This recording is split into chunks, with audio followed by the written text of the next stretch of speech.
And then they do shipment. They will bring it here to RI. They will do shipment every week. On Sunday, tomorrow they will be doing shipment. So if you see if one company, if the company is making 31 million US dollars every week, how many weeks are there in a year?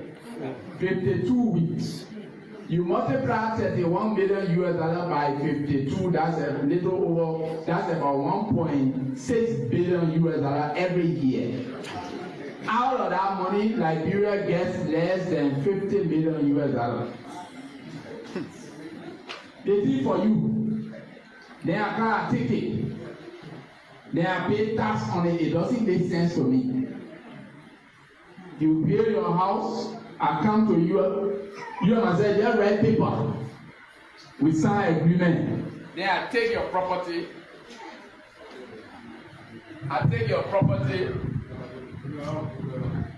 Then I take your property. Then I do business with it. Then at the end of the day, I just take small portion and give it. They say, oh yeah, the people doing well for us. And I'm saying it because. Hello? You hear me? Yes, we can hear you. You're good. Okay. Solomon is in my district that I represent directly. And between you and me, Dante, what is happening or what has happened to Solomon, I'm not happy because it affects my people. It affects the both country because that bullet point is used for trade and commerce between the two countries.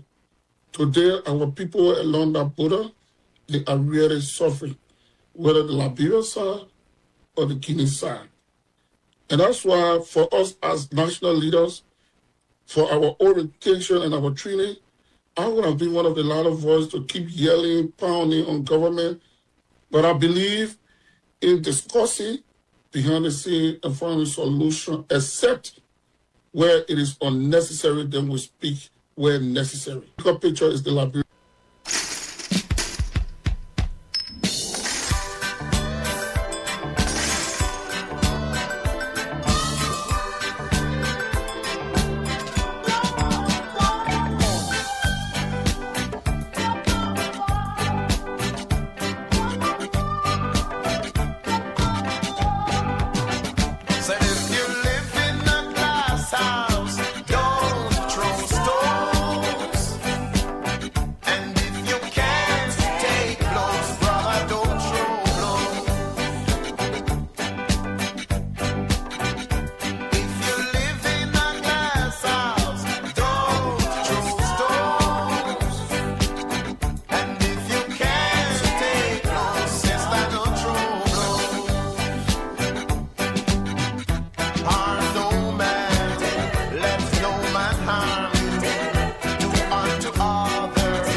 Welcome. A lovely day, a sunny day. The 20th day of July 2026. 6 more days until 26. What is it like? It still looks muted. On my way to work, I've not started feeling the fever. Have you started feeling the 26th fever? I don't know. But let's see. Sometimes the last minute to the time, things can happen. At 5 o'clock, we will have with us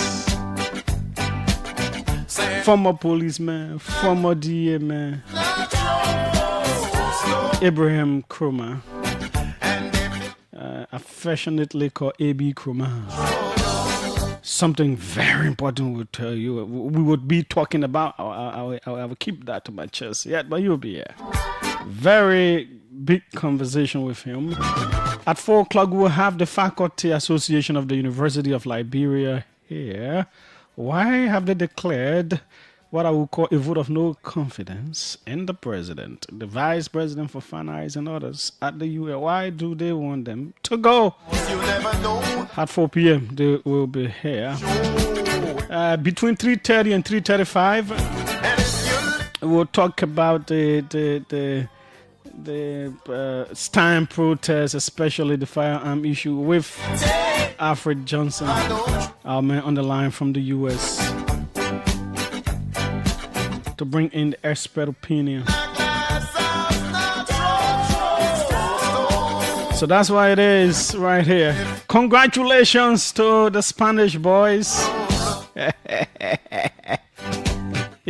As much as I dislike both teams, but they are what they call it, what, the less or the lesser of two evils. You know that less and lesser are also two forms of two comparative forms of what? Is it little? Yeah.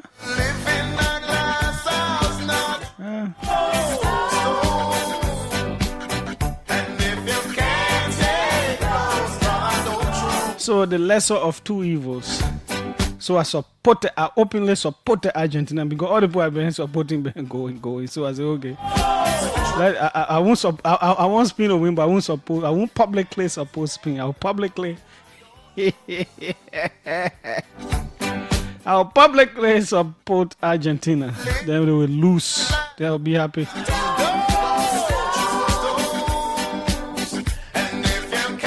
But the people I can't understand are the Barcelona fans, you know. Most of your players from Barcelona, your key players are on the Spanish team. You should be happy. But a whole lot of them are not happy just because of Messi. Ever since Messi stopped playing for you people, no Argentina player is from Barcelona currently. Why are you hurt? You should be happy.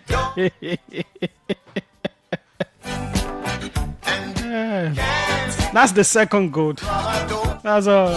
You just wanted to brag. Ronaldo is the first goal, the major goal.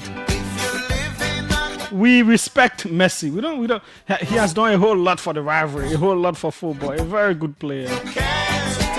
Performed at the highest level for a very long time. We respect him. We recognize his talent, his victories, his wins, his personal accolades, and all of that. Except that he's the second GOAT.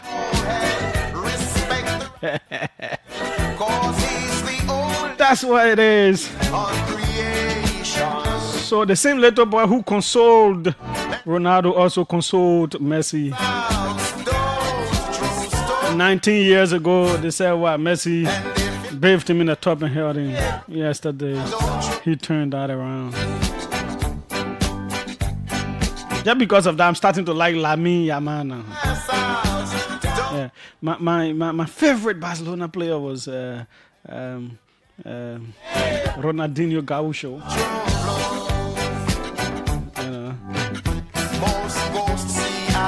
Man, was something else. Now I will start liking Lamine Yamal. Okay, that's what it is right here, nowhere else. Well, on the OK Conversation on OKFM 99.5. My name is Julius J. We're right here. What's making news?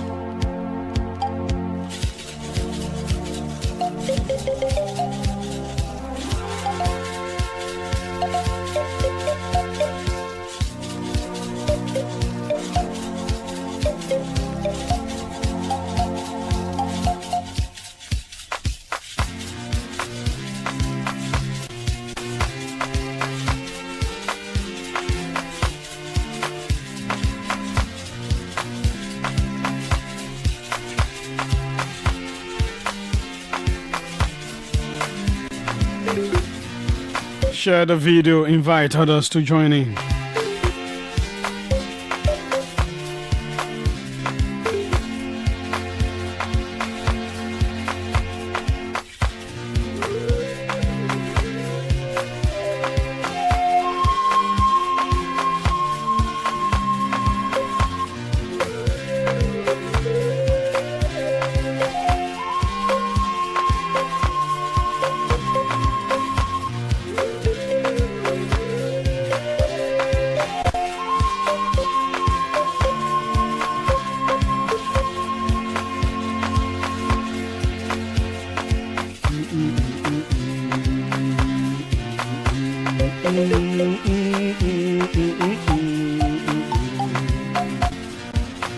Share the video, invite others to join in.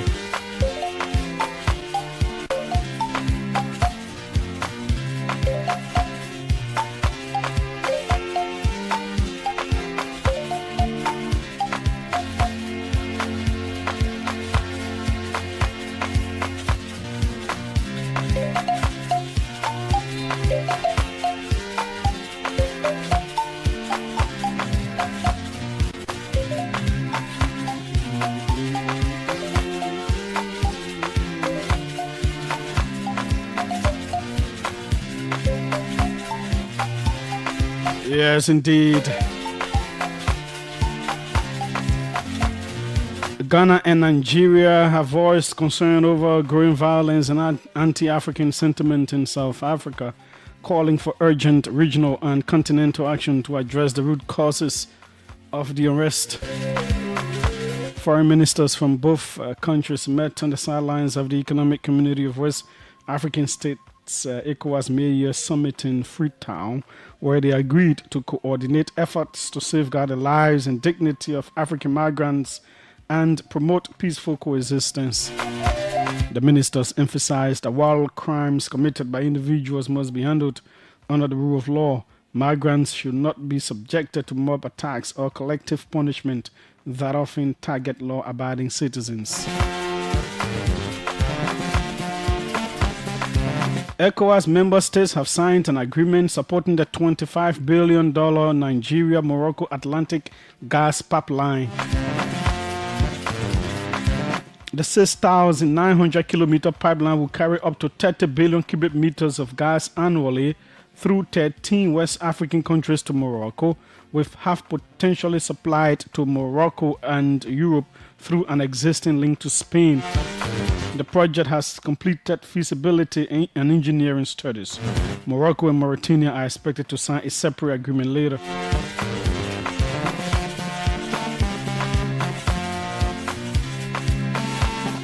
The United States has placed 11 African countries under its highest travel warning, advising its citizens not to travel there due to serious security risks and limited consular support. The African countries are Burkina Faso, Libya, the Central African Republic, Chad, the Democratic Republic of Congo, Mali, Niger, Somalia, South Sudan, Sudan, and Uganda.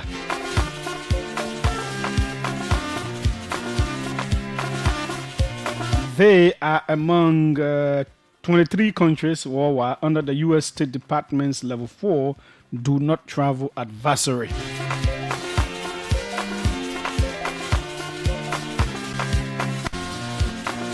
Some of you are following the conversation. Some of you are following. Let's see a few of you who are following this.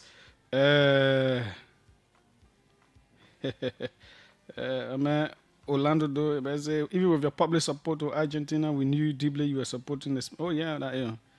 Make it public so you can lose. And thanks to all those who respectfully had all the banter on social media, the fun, the entertainment, who understood it as entertainment. No, I don't like people who insult other people, overlook, demean other people because of who they support, which team they are behind. No, that's not the people I'm talking about. Just talking about those who knew this whole football is just entertainment, enjoy it, have fun, joke people and all of that, yeah. But some people will go to the extent of insulting other people, fighting people, all that stuff. Nah. It's not you we're talking about. Yeah. So let's read this coming from the Liberia Extractive Industries Transparency Initiative. They say what they have begun preparing Liberia's 17th and 18th EITR reports for fiscal years 2024 and 2025. Under the Extractive Industries Transparency Initiative standard, implementing countries must report annually. This initiative aims to enhance transparency and accountability in Liberia's extractive industries. To prepare the report, the LERTR Secretariat has hired KFA Consults Liberia in collaboration with Osalis from Tunisia as the independent administrator. Given the above, the LERTR Secretariat seeks the full cooperation of all reporting institutions, companies and government institutions, in executing this task.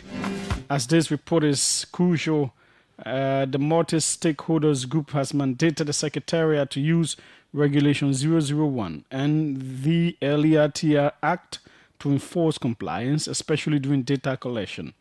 As part of its enforcement measures and in line with Regulation 001 and the LERTR Act, the Secretariat would submit the list of delinquent companies and government institutions to the National Legislature and the Office of the President and publicly name and shame them.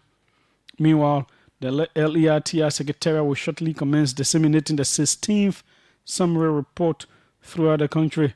The dissemination of this summary report is a vital requirement under the ERTR standard. It equips citizens with factual data to strengthen public debates, promote a culture of transparency and accountability between the government and citizens and between citizens and extractive companies, and reduce conflict in affected communities. And this is signed by the Secretariat of the Liberia Extractive Industries Transparency Initiative.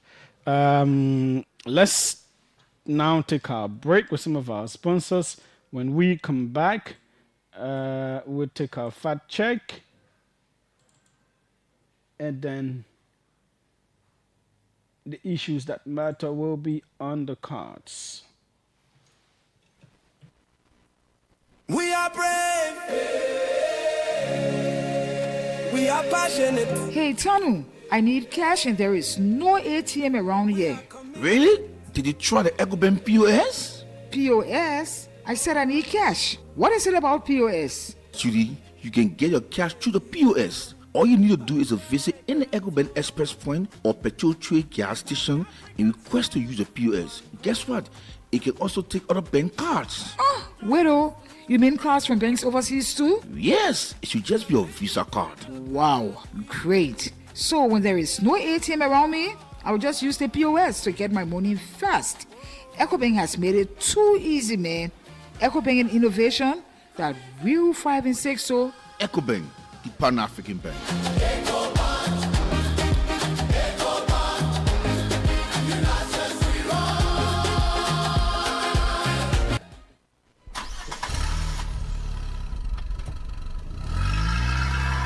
Your cars, generators, and other machines can last much longer when you use the right kind of petroleum products to power your engines. Sunek Group, located on Bushwood Island, is dealer and distributor of high-quality petroleum products across Liberia at available prices. At Sunek Group, we sell and distribute high-quality petrol, gas, and diesel fuel to fueling stations across the nation. Our highly trained, professional, and customer-friendly staff are always waiting and ready to serve you. We deliver your petroleum products to your destinations on time. No worries. Power your engines with the right kinds of petrol, oil, and gas today and save time and money. Come to Sunek Group, your one-stop distributor of high-quality petrol, oil, and gas. We are located in a BMC building opposite UBA Bank, just a block away from LPRC on Bushwood Island. For more information, call 0777-062-441 or 0886-473-164.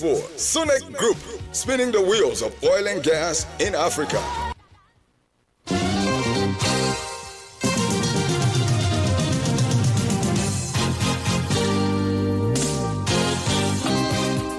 Good news to all travelers in and out of Liberia.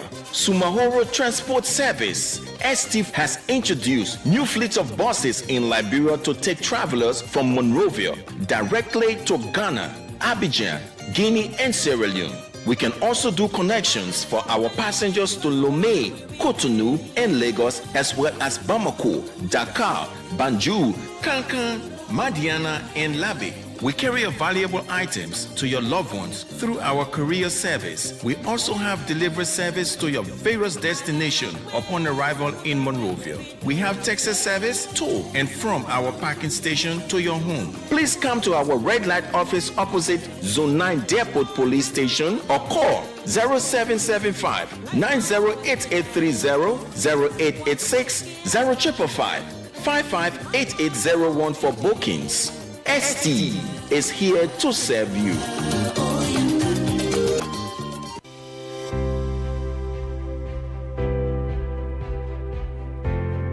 Your favorite RLJ Kendeja Resort and Villas is new and improved with top-notch first-class services guaranteed to make you feel pampered and special as our royal guests. Ideally located on the RI Highway, a few minutes drive from the rehab junction, right in front of the Atlantic Ocean, you are assured of a peaceful, serene atmosphere of a home away from home. The ingredients for our Liberian meals are freshly picked from our garden to give you that unforgettable taste of Liberian cuisine. Our villas are designed and equipped to ensure every night spent with us is a memorable one. We are well positioned to host conferences and seminars of all sizes, as well as outdoor events like garden weddings and parties. Book your upcoming events and leave the rest for us to handle with 100% satisfaction guarantee. You can reach us on 0770-533-415 or email us at reservations@kendejaresort.com.lr. Visit our website on www.rljkendejaresort.com.lr. RLJ Kendeja Resort and Villas, for memories worth repeating. And welcome back. This is the OK Conversation. Happy birthday to our own Rufus Sir Francis from OKFM here, one of our very, very top announcers here. Happy birthday to you, Rufus. We are wishing you all of God's choicest blessings. Rabbi Ernest Wilson, Rabbi Ernest UW Wilson of GSA, one of the deputies there. Happy birthday to you, sir. All of God's choicest blessings as well. Are we eating the big fish? Yeah. They used to have one picture of the man, one big fish. The man is big, and he's holding big fish. Okay. So, I mean, you the military security people, that thing the Guinean president did to enter another country. Wait, how does someone enter another country with a whole military? Military vehicles with guns, military. Yeah, I'm still thinking. You know, armored vehicles with machine guns all above them. You going for ECOWAS summit to another country, you driving another country. Is it allowable? Is it something that people easily do? Can President Boakai, for an example, enter Guinea, Sierra Leone, Ivory Coast? He going for a one-day meeting there, and he just see army vehicles all over the place. He was military leader. He was voted in as a democratic leader now. So I don't understand. Anyway. The man, maybe the man was sure that push you be scared of him. So you take small piece on, so take piece on the other side. So, I don't know. It doesn't make sense to me. But yeah, the ECOWAS leaders met there. Our president was there. I think he went in the morning. He came in the evening. I bought what some say is chartered flight and all that stuff. You hear all those things again and again. You know, a whole lot of things have been happening. A very serious incident occurred at between Battery Factory and Jamaica Road area. Again, reportedly over land issues. Community people thinking that they could be evicted. It was serious for hours. There was a standstill down there. We're following the different lives. Now, those are the kinds of things that people later on in my analysis is a kind of protest or a kind of resistance that people should actually be careful with, look out for. But yeah, we know that the elaborate Lone Star game that was supposed to be played in the U.S. for 26th celebration was cancelled, as a whole lot of Members of the national team and the official delegation were denied visas. The Americans don't jab. The Americans and the Canadians, they're very much noted for denying a whole lot of people visa. So it is not a shame. It is their country. They can decide say they will take you and decide say no, you can't go there. They don't need to explain anything to you. If they choose to explain, that's it. Sometimes they will tell you some funny things that will that will hurt you. They say, we don't believe you will come back. Some like the Canadians, they can reply you. They can tell you, say, we went through your stuff. We don't. The immigration officer thinks you're not go back. Or the thing you were coming for, we don't see it to be very important. It's their country.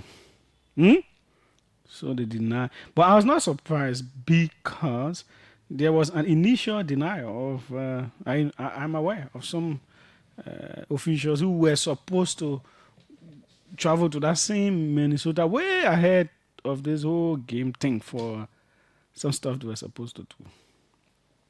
So, that's it. So the game is cancelled.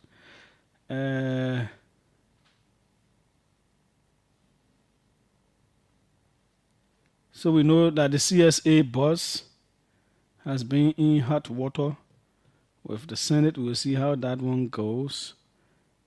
The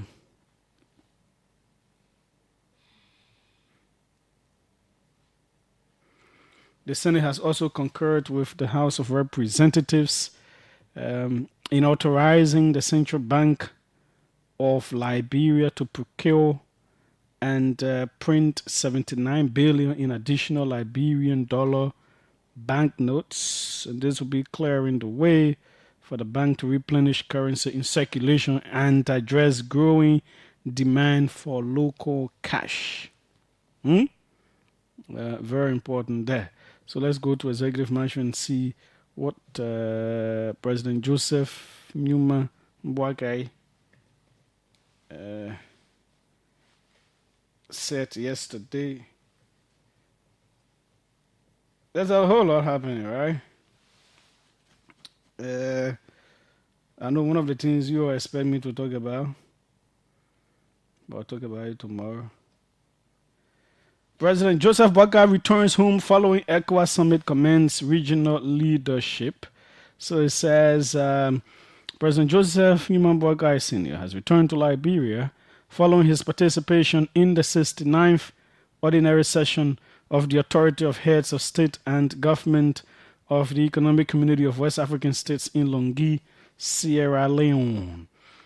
During the visit, President Boakai joined fellow West African leaders in discussions on regional peace and security, economic integration, infrastructure development, institutional reforms, and the future of regional cooperation.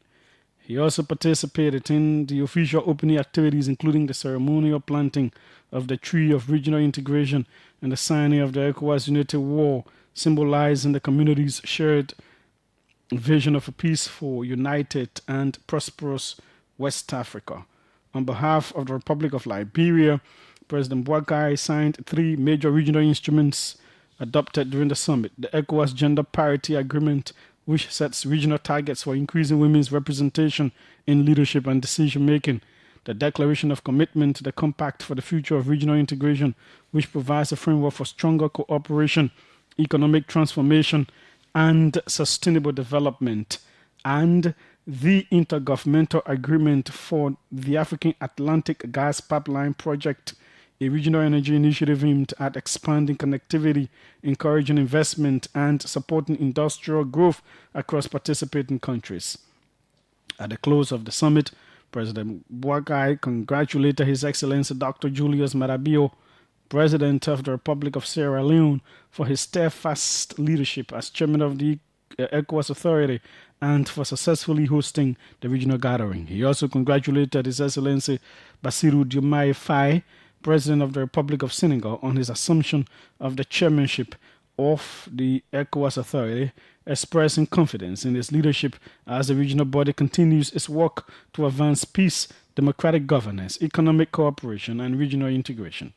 President Boaga said Liberia will continue working with its ECOWAS partners to address shared challenges and expand opportunities that improve the lives of the region's citizens. He noted that the outcomes of the summit reflect the region's determination to strengthen cooperation through practical actions that advance inclusive governance, strategic infrastructure, economic growth, and lasting peace. President Boaga was accompanied by senior government officials and has since resumed his official duties in Liberia. So that is that from the end of the presidency. So we're now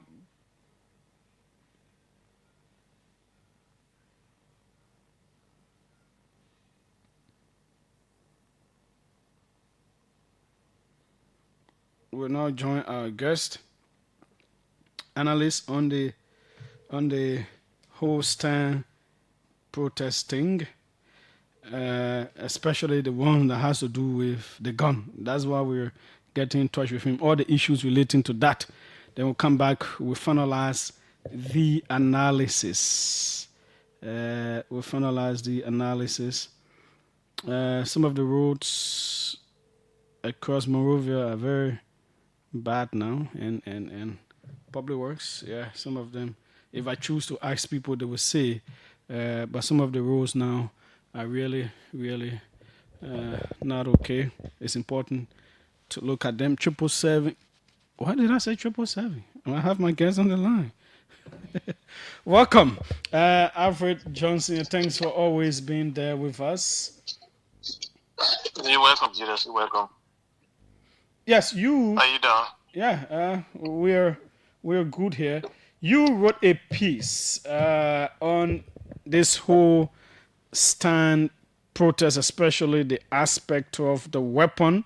But give us a general overview of it from a day before the protest, and all that, in terms of a law enforcement standpoint.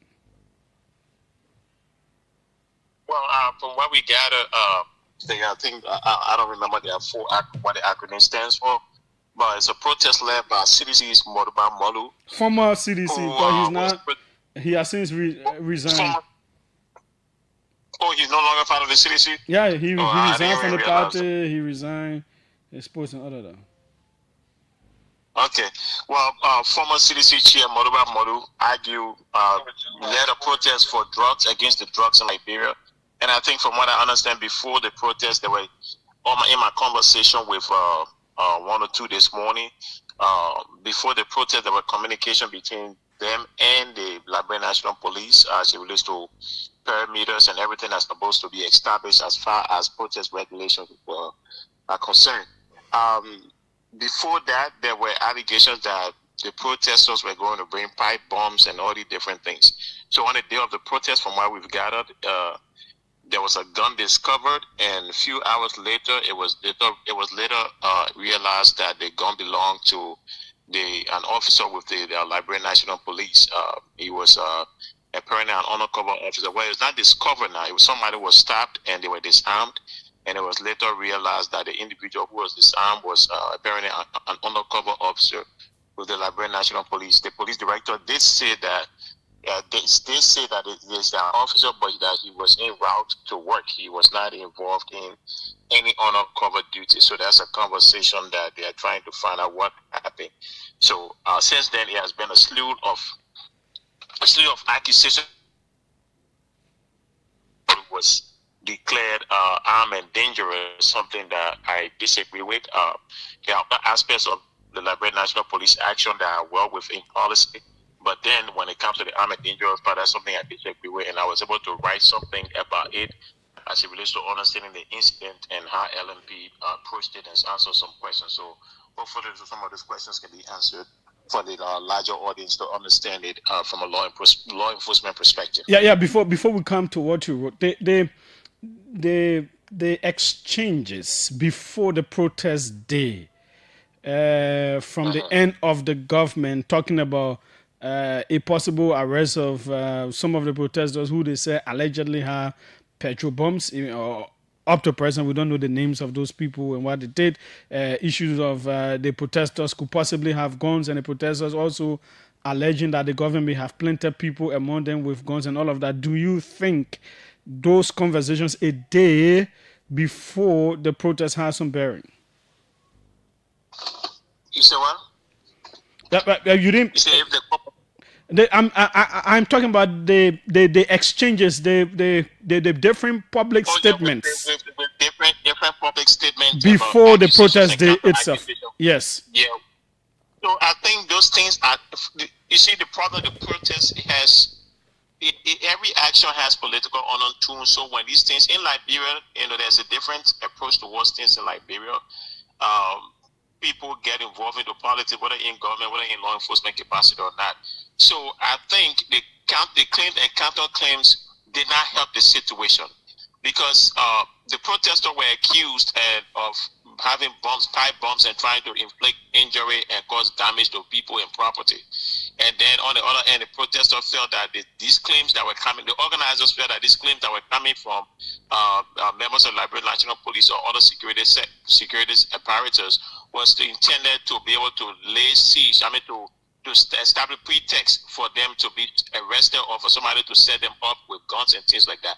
So then you can understand why on the day of the protest, there was a little, people were on heightened alert when it comes to ensuring that whatever they have been accused of, either party was ensuring that whatever they have been accused of does not materialize. So when they were told that somebody was among them with gun, you can understand why they went to it. I wouldn't have gone there I wouldn't have engaged that person if I were the protest organizer to engage the individual with gun. I wouldn't have done that. But you understand why they had to go there, because again, if you are accused of carrying gun and you see somebody who you don't recognize, who you don't believe is part of the protest, they have gun, you will want to prove that, you see what we're telling you, the government bringing somebody here to get gun and all these things. So you can understand it from that perspective. But however the case is, I wouldn't have done that. But the pre-protest remarks did not help the situation from other ends. Now, in terms of having a security officer, whether in uniform or not, or in this case, not in uniform among peaceful protesters, is it standard operating procedure? Is it okay to do? Are there historical pieces of evidence in Liberia that it has happened? I don't know about Liberia. I'm quite sure it has happened in Liberia because you have plainclothes security apparatus in Liberia. NSA is one. This EPS is another one. So those are plainclothes security. Even LMP has undercover units, because even DEA is supposed to have undercover units, because if you want to engage in a drug bath, you can't go there as DEA officer. You got to go there as an undercover officer pretending to buy drugs. So it's normal practice. It's best practice when these things happening. In the case of protest, it is not the extension of undercover officers to protest organization is not unusual. We do this here. As a matter of fact, I gave an example with the Christians United for Israel. When we work in our conference, obviously there are undercover units there. When there were undercover 6 protests, there were FBI officers who were undercover with protesters. It's intended to gather intelligence and send back to the command center, so the command center can know how to deploy resources and how to understand people operating. It's also intended for public safety. That's another thing too. It's intended for public safety, because the public is not aware of you. The public in a protest, they have to be protected, and in order to protect them, you have to understand who's. I'm sorry. Yeah, I wanted to call you directly because my line seems to be tripping. So let me do it directly because I have some questions around that. Okay. Yeah, this is the OK Conversation on OKFM 99.5. I think I'm able to call directly. I should have some credits here to call directly the US. Yeah, this is the OK Conversation. We're speaking with Alfred Johnson, gleaning his from his expert knowledge on this incident that happened. Yeah, okay, we have him back. Yes, perfect. Now, when these things happen, where plainclothes security officers are embedded, are are they supposed to be identified? How are they supposed to behave so that, first of all, people do not even know that they have guns among them? Because anyone in a protest would panic if they see someone with a gun who is not in police uniform or whatsoever. So how are they supposed to behave so that people do not even know they have guns on them? Especially for Liberia, and within the context of the pre-protest remarks, you can understand everybody will be on alert, especially the protesters will be on alert, because they don't want the government to be proven right that, they have guns. So they will be on alert. So in this kind of situation, undercover officers go there. They try to blend in. Usually, they will have their weapon with them. There's no way they will not have a knife. It depends on the undercover unit.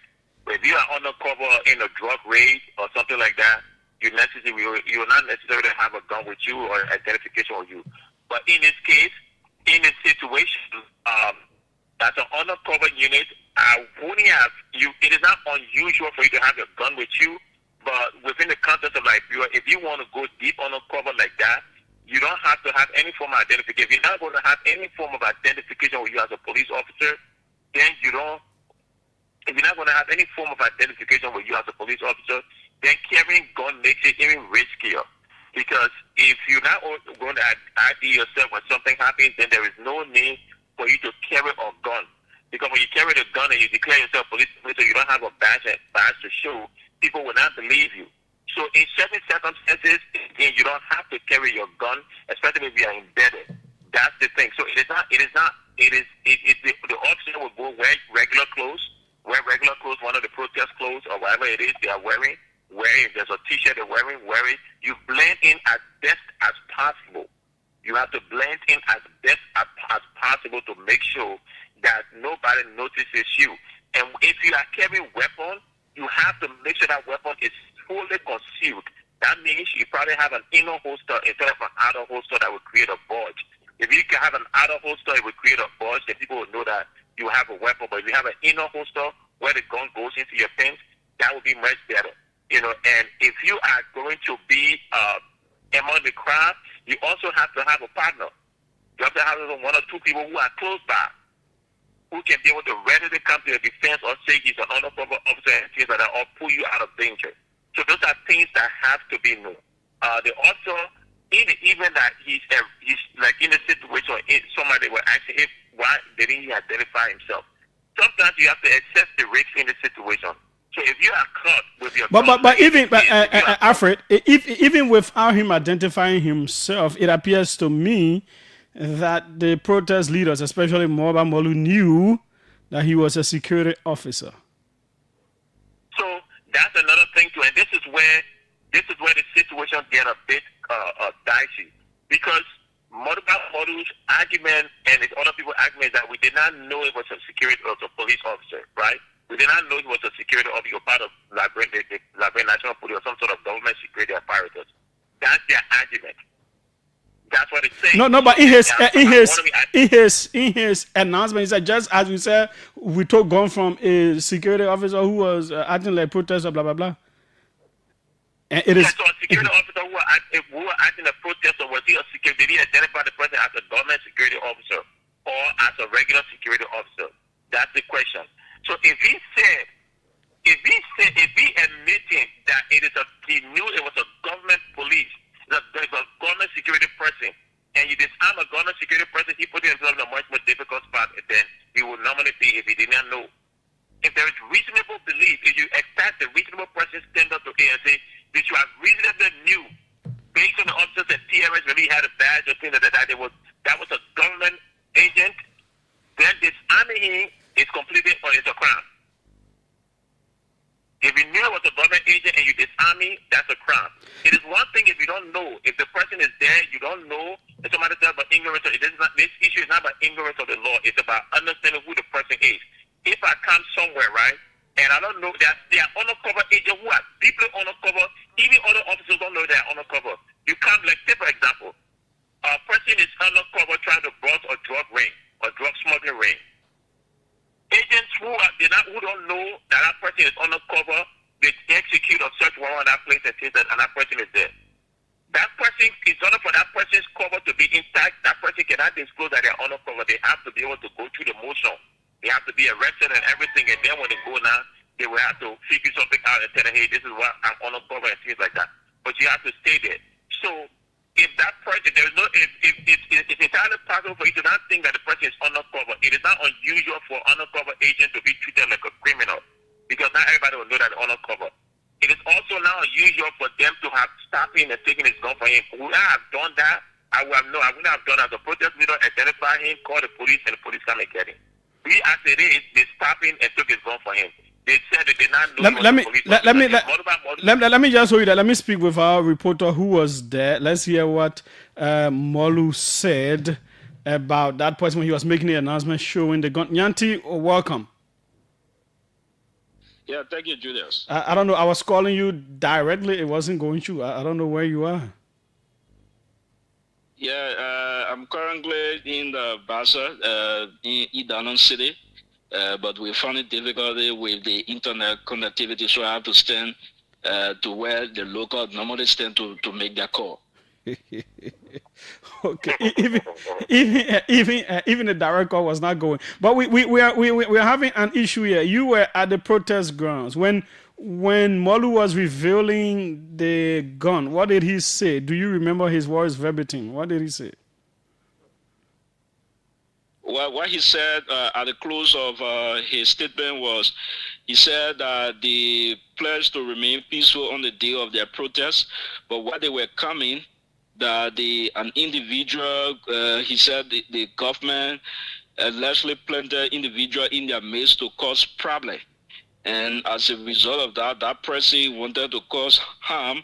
So, and then he said they had a radar. He said they had a radar that can detect even if there is an instrument within their midst, they will come across it, that they are political stuff. And then he said when they came across it, that's how they took the gun from the individual.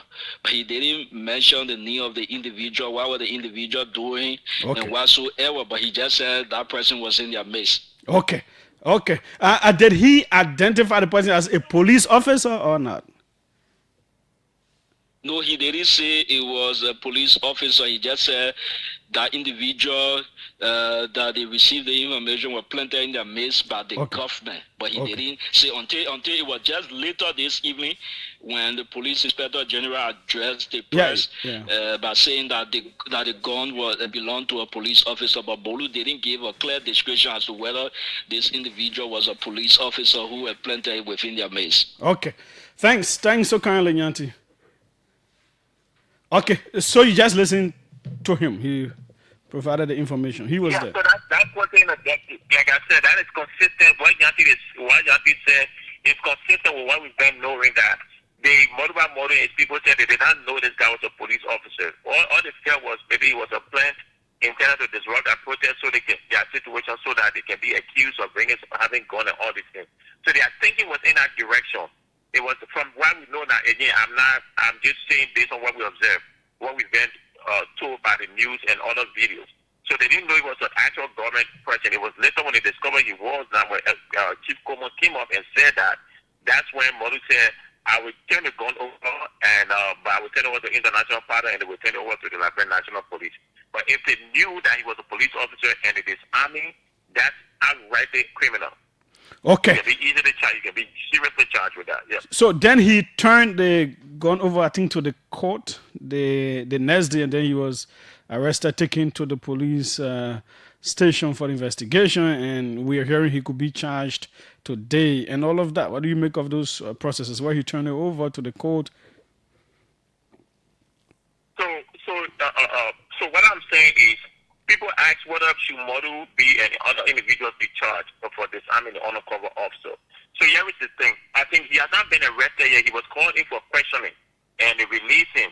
I think to his lawyer or something like that. So he has not been arrested or charged yet. But the question about charging him he was handcuffed from the court on Saturday. He was handcuffed? Yep, that is. Was he handcuffed or not? Who were there? I think he was. I have seen videos to that effect. I don't understand the handcuffing part. Maybe the handcuffing for public officer safety or whatever it is. for whatever reason, but he has been released and he has not been charged yet. From what I've gathered, they're still investigating. From what I gathered this morning from when I was on air with 102, I think 102 alluded to the fact that they are still investigating the situation and charges have not been brought yet. So if he has not been charged, then I don't understand why he was handcuffed. Maybe he was handcuffed for officer safety reasons or whatever it is. I don't know. They have to be able to explain that themselves if he was handcuffed. But in the event that to understand these things, I think the best way, you cannot charge him without talking to the officer that was involved, the people of interest, and even the witnesses and even Molu, because it also depends on the kind of charges. You have to understand people will be charged with assault on a police officer. Now, being charged with the crime of assault is one thing. Being charged with assault on a police officer, the person being a police officer is an aggravating factor. It creates a different level of criminal punishment for that. So, a police officer who is an element. So, for Molu and the defendant to be charged with assault on a police officer, NFP has to establish through the victim and other witnesses that a reasonable belief existed to indicate that the individual was an officer. If there is no reasonable belief, if they cannot establish that reasonable belief or the reasonable person standard, say, hey, there is a reasonable understanding that if you see this guy, you should have known that he was an officer objectively, an objectively reasonable person believe. If that's not the case, they cannot charge him with assault on an officer. Now, can they charge with assault? Yes, because this guy was among them, and I don't know what happened, how he touched them. They can potentially, the Molu guys can also be potentially charged with assault because of if there was an absence of exigency, even if they didn't know he was a police officer. If there was an absence of exigency, that means there was nothing urgent, no urgent reason for you to disarm this guy. You could have gone through the process, inform your security team, the security team inform the police, and the police go after the guy because the police is close with the arrest, the ability to arrest, the authority to arrest. Now, you can do citizen arrest, but if the situation was not exigent, it was not urgent, there was no need for you to do that. So by putting your hands on this guy in that kind of situation, there's a chance that they could be considered taking the law into their own hand. They could be arrested. But has the police established who this quote unquote officer is? Do they know who the person is? And will the person be investigated too? Did the police send the person there? Will there be some investigations about reckless handling of weapons? There should be. Yes, there should be. Like, take for example, when we are in our uniform or in civilian clothes, outside of any tactical reason or to give you tactical advantage, your weapon cannot be displayed. So when it comes to his investigation will be done by his Internal Affairs Division, the LMP, the Professional Standard Division, which is what the Internal Affairs is called in Liberia, the Professional Standard Division. We have to investigate to see whether he was, first of all, authorized to be part of the protest, number one, whether the government or whether his command authorized him to be part of the protest as a UC, an undercover officer, number one. Number two, did he violate any policy by allowing himself to be disarmed? And why did that happen? What was the reason for which he allowed that to happen? Also, was that backup? Did he go against any policy in terms of not having backup in there? So that whole situation, as far as his behavior is concerned, would be more of an administrative investigation than it is of a criminal investigation. That we enter the criminal record, if they observe anything probable cause related that will lead to criminal thing, yeah, it's possible. But to go back to the potential charges, another thing is the term of theft. To charge Molu with theft is interesting because at one point, let's understand that to charge him with theft, you have to establish that he had the intention of withholding the property from the government, like depriving government of that property. But Molu came out, he admitted to being possessed of the gun. He said he was going to turn over to international partners. So he expressed an intent to turn it over. So that was not an intent to deprive them. Now people can say, oh, the timeline was long and things like that, but there are circumstances under which. So if LFP can establish an intent to deprive the rightful owner of the use of the property, they have probable cause to charge him with a theft.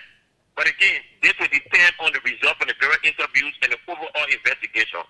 But let's understand something now. The individuals involved said they did not know he was an officer, and given the Liberian environment, it is not impossible. But if they can be proven, again, going back to the reasonable person standard, if it can be proven that they knew or that based on the reasonable person standard, that a reasonable person who have known that the fellow was an officer, they can be charged using the aggravated factor. So there are so many ways they can go, but the thing is we have to understand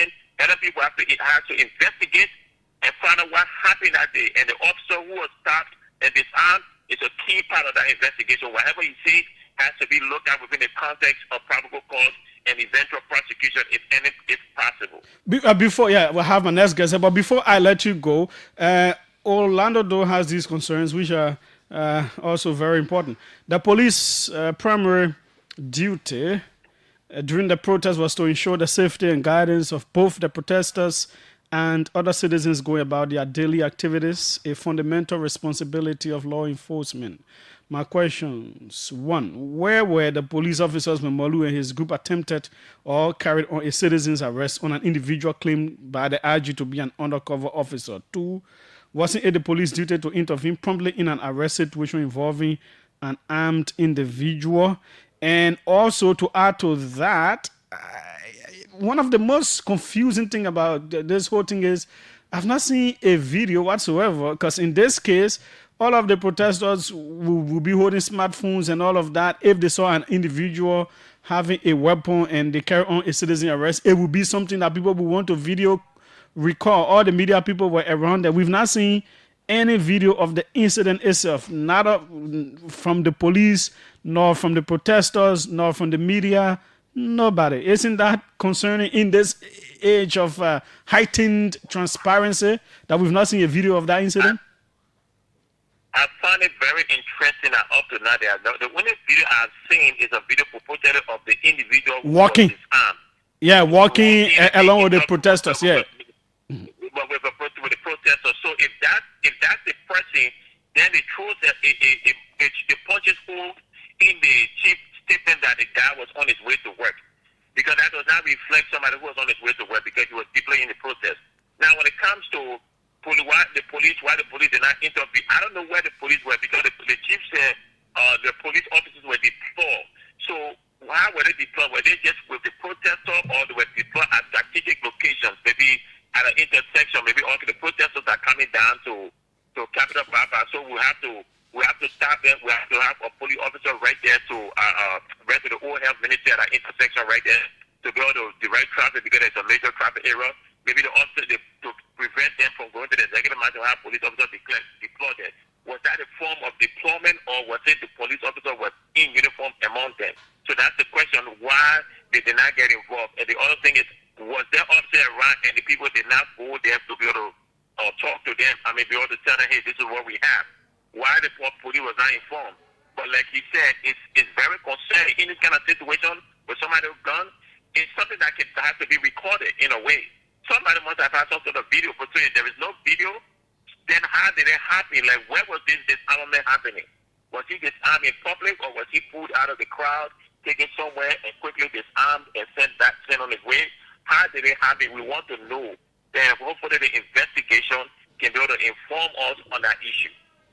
Okay, Alfred Johnson, thanks so. And Julius, one more thing. You know, there's this argument about the police declaring Modu armed and dangerous. And like I said this morning, and I'm going to say today now, the police declaration of Modu as being armed and dangerous, I believe, was out of place. I think it was very scary, because Modu does not reflect. Somebody being armed and dangerous means that person has committed a crime, or that person has everything. Yellow Valley subscriber, your number is about to expire. Please recharge.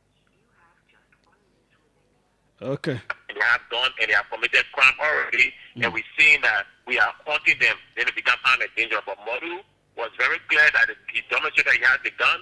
He said that he will turn the gun over, and there is nothing about Modu's action that day that reflects any violent act. So if you are describing armed and dangerous, you have to show that he committed a violent crime. He did not do anything like this. The arm, yeah. Does he have expertise in any arm? I don't know that. So there's a safety concern there.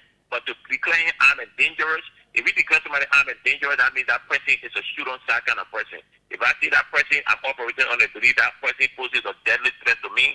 So if the person does not follow my command, I will shoot on sight. Molu's action did not reflect that classification. Okay. Thanks so kindly for your insights as always. Okay, his name is Alfred Johnson. They're from the U.S. I don't have time, so I won't analyze the other aspects. Now we've dealt with the gun aspects. Tomorrow we'll analyze the other aspect about the protest, the intent of the protest, and all those kinds of things. I've got a whole lot to say there. So let's take your calls. Our guests are coming in 777-700-995, 555-995-995. Given the analysis you've heard from our security and rule of law expert, what do you think about this whole unfolding?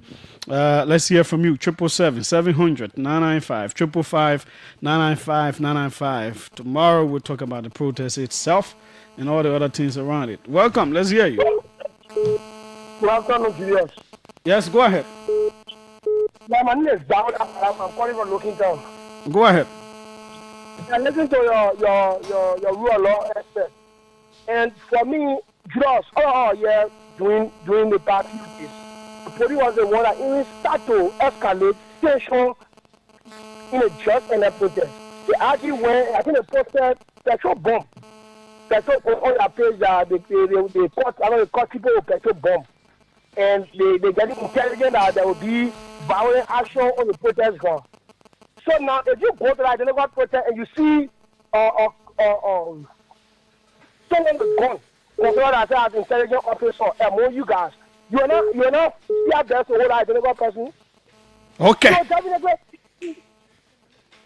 Okay, thanks so kindly. Let's take a few more. Welcome. Let's hear you on the international line. Hi. Yeah. This is Joel from Monaco. Go ahead, Joel. It's just about, the police RG in Liberia. First of all, if they said there was an undercover cop that they had in a group or whatever, it was not them that reported about the arm. If Molu was not going to come out to the press on that truck to put about that arm, if somebody take an arm from an officer, the group is still there, they may having the arm on the truck, showing it and talking about it, that he would turn it over. If it was that important, you couldn't come right there at that spot and take the arm. The man telling you that because it's getting dark, he's not going to deliver no arm in the night for his own safety, and he want the international community to know. Julius, if you God forbid, you disarm a police officer or disarm a police officer, that is not even but close to but what the police officer and me get to talk for we are going this arm, they say, you know, man. I want to say number two, and then that is not even a mile away from the police station. It will not even take 2 minutes for the police to drive over there, right there, take the gun from Molu on the truck. Then you can go back and do your investigation later if you want to. The man, the one that came on the truck, you stood out there. Media followed that man after the program, walking, going down until he left and did everything. Then after the man went to the house, then Gregory Como came on the paper and read, Molu, bring that arm here, like, talking to his son. Bring it here. You know the man, so bring it there. You were 1 minute away from the man. You couldn't go and get it. Okay. After the man guy home and say arm and his arm and dangerous, because he wanted for one of their loose police to shoot Amolu that night, thinking that I don't think so. I don't think. No, thanks. No, I don't think that would be the intent. Let's see who's right here. This looks like Kalasco. Welcome. Thank you, Julius, and good afternoon. Mm-hmm. Thanks for providing me the opportunity, Julius. Clearly, and I hope our friend is listening. And I clearly believe that there was something sinister about this whole thing. And you could clearly see the calculation from Gregory Como to either charge Molu or the protester with some kind of terroristic threat against the states. Now, let's look, and after I hope you'll come back or he's listening. Julius, when Molu showed the weapon during his press conference at the protest site, now, if Gregory is telling us that one of his officers was on his way to work and he was discharged by the protester, disarmed by the protester, when did that police officer inform Gregory that his arm was taken from him by the protester? One. What did Gregory call? Upon receiving that information, if his officer gave him the information, why immediately Gregory did not make any public declaration about one of the police officers being disarmed? Now, what did we hear Gregory Kubo making a statement? That statement was made when Molu displayed the arm 2 to 3 hours later, before Gregory came off on a press conference to tell us that policeman was on his way to work and people disarmed him. You could clearly see, and it's a genuine concern. I hope Afra is listening, but you can clearly see the intent. Okay. From the initial of the declaration of the protest, the statement that was made by Gregory, and somebody being planted to disrupt the protest, and they will arrest that person and say, okay, protester had armed, and they charge him Molu and other people. They have done it on countless occasions, and didn't stand on something strange that Gregory wanted to do with Molu. Thanks so kindly. We'll hold you there. Let's take former Representative Akaros Great. Welcome, sir. Let's hear you. Julius, how are you, my brother? I'm fine. Quickly. Yeah. Yeah. You were at the Painesville Magisterial Court. Was Molu handcuffed when he was taken from there? Yeah, the handcuff model Okay. at the magisterial court. I just wanted to be sure. I know I saw a video. Yeah, the police in fact said the man was dangerous, so they had to handcuff him when they could turn him over to the police. Because I went with him to a house when he turned the arm over to the sheriff.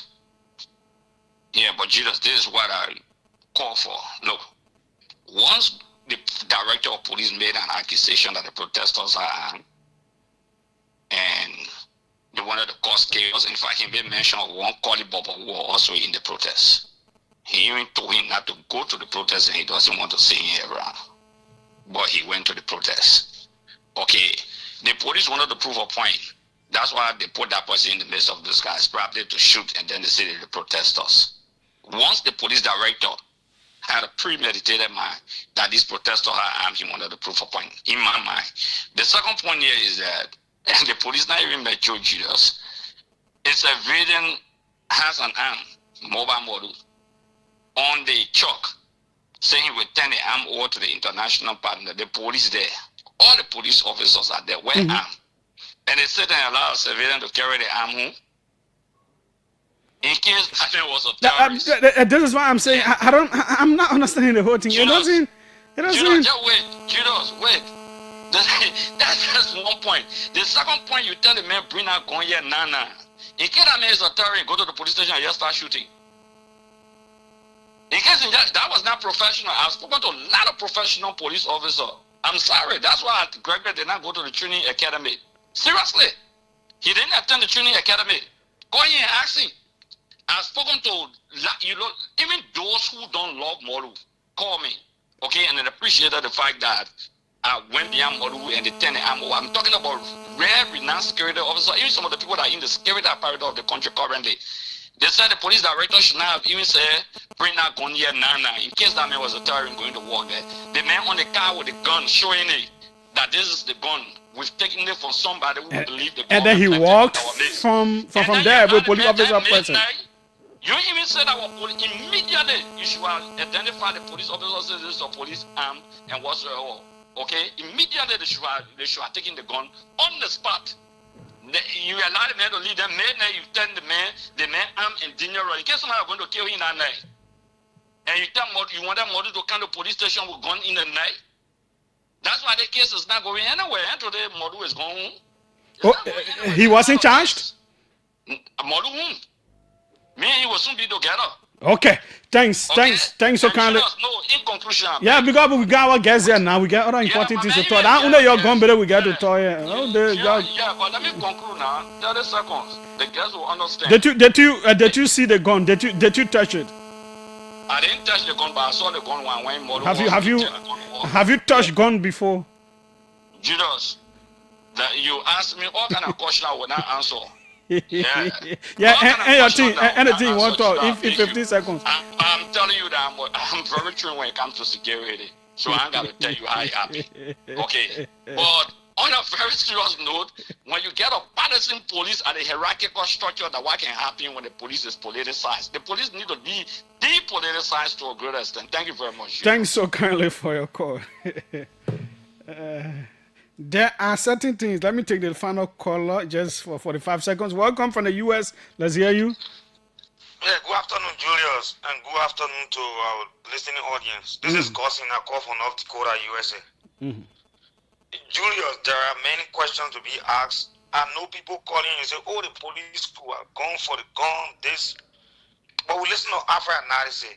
Julia, don't you think it was possible when Molu, because I watched the entire protest from Molu's house, when they even interviewing on Spoon, I watched everything. You don't think it was possible when Molu and his team arrested the person? Don't you think it was possible to go and show the person to the public? For us to have an insight about where the gun was coming from? Okay, now that you arrested the man, we don't even know where did you arrest this man. We don't know where part of the road they arrested him. You took the gun all the way with you. You showed the gun on the truck. You were not far from the police station. It was never dark. Was it not possible, since you try to be as more honest as possible, that you never want that problem? You couldn't have just walked to the police station and turned the gun over? But did he know it was police weapon at that point, or what? Who's have to know whether it's a police weapon or it's a gun. So I'm saying, if you have police officers present and a civilian is brandishing a weapon and saying we took this weapon from someone, an individual the government planted among us, if from police officers who are there, should they allow that person go with the gun? Whose responsibility is it to arrest that situation immediately? It was the police responsibility, but then look at the situation and where Modu was standing, and look at the crowd and see the crowd behavior at the time. Do you think the police that was standing to guard the executive mansion for allowing people to go, the few police that were down there who have walked to that crowd with the kind of languages those guys were saying, some of them who couldn't identify their faces? Do you expect that police officer who have run to those people and say, when this arm Molu or take the gun from Molu? Okay, thanks so kindly, Jacob. I know this will continue. It's a very, for me, one of the most confusing parts about this is that we've not seen a video of the action of the taking a gun from the person. That, for me, as serious as that would have been. But again, they're investigating. Let investigations continue. Whatever the case is, it is what it is. We have with us Eric Patton, Secretary General of OFA, University of Liberia Faculty Association, and Smith Peters, ASG, that's Assistant Secretary General, I guess. Eric, welcome. Thank you, Julius. It's always a pleasure to be here. Yeah, on a very short notice, thanks so kindly for accepting our invite. Mr. Peters, my first time meeting you. Yeah. Welcome. Thank you very much. When you have both the Secretary General and the Assistant Secretary General, the two people responsible for writing all these very strong releases, it looks more serious than anybody could think. Of course, indeed, it is very serious. In fact, this is if you come closer to the mic and speak a little louder. This is one of the most serious mandates that we have received in our time serving OFA. And the mandate was clear and very strong. And that is why we, as the leadership, are not taking it very lightly, because we were issued clear warnings. We have had a lot of go slow, going, coming. And the same issues keep popping up. This time around, don't come back until you bring solution. That was others say, OFA is so troublesome. Every administration, they're just going against people. That it is their modus operandi. They just there going against people. Every small thing, they just put a problem. Oh, they have no issues can end. So, Julius, it depends on which side they speak from. For our people which we represent, we are defending the interest of their welfare very well. And a lot of people have very short memory as to what happens. And sometimes it's based on the selfish agenda of the individuals and from the position which they speak. But these things, sometimes they should be able to query these very persons who they support as to what evidence can they provide that they have resolved these same issues that we have been talking about every year. That the only way we will get the government to come sit down is when we say we close school. And even though they will come and sit down, they will make commitments, they will make pledges, they will go, nothing will be done. You will write letters, you will talk, and they will not come back. So apparently the only language the government and the people understand is when we say school close. Okay, let me go to before we go there, Mr.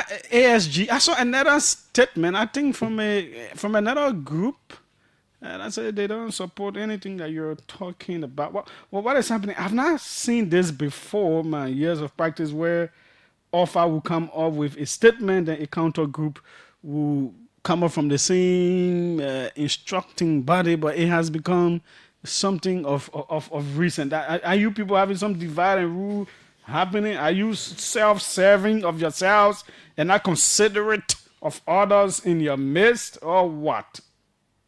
Thank you very much, Julius. The issue is that every time we have these, strike, we'll always have such a group, and the administration usually use them. But I don't remember a Ellington. I don't remember a Weirtown. That you're taught then. They are always been there. They are always there. Those okay. are part-time. Those are part-time instructor at the University of Liberia who are adjoined. They are not fully employed with the university.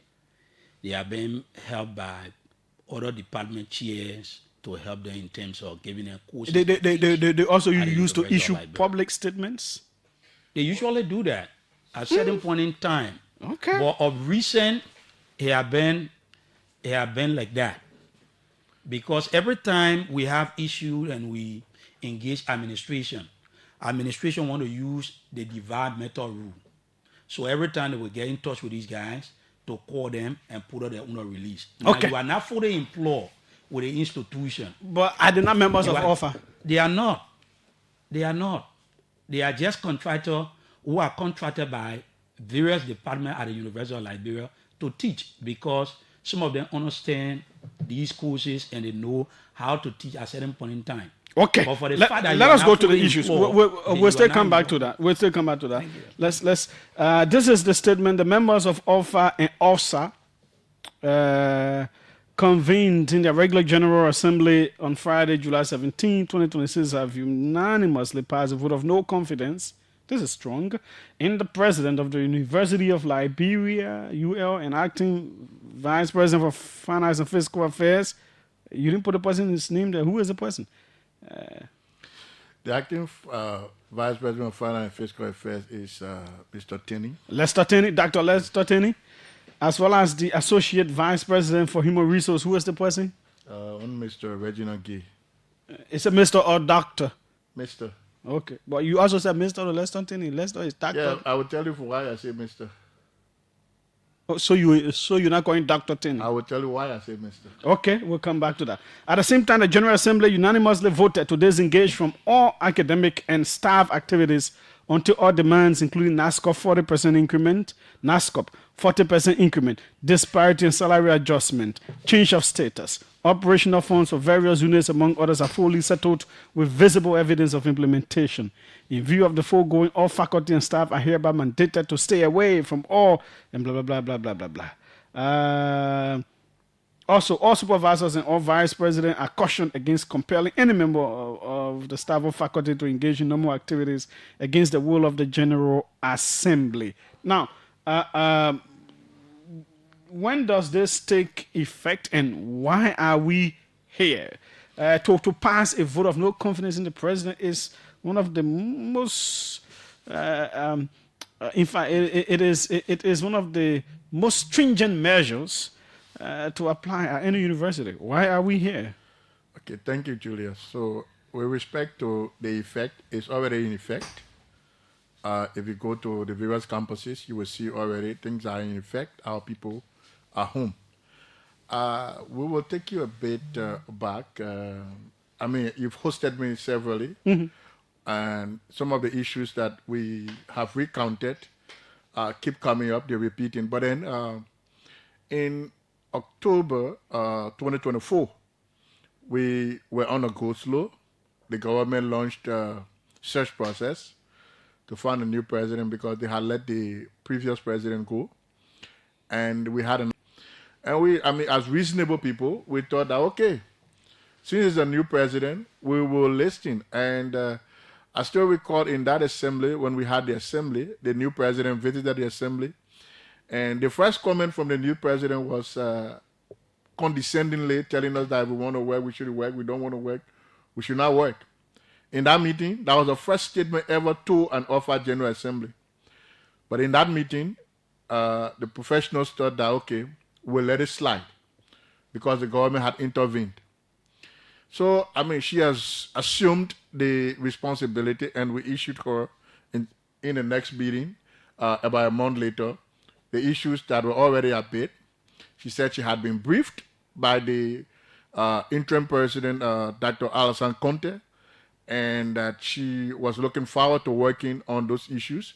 And within 100 days, she would have, shown efforts.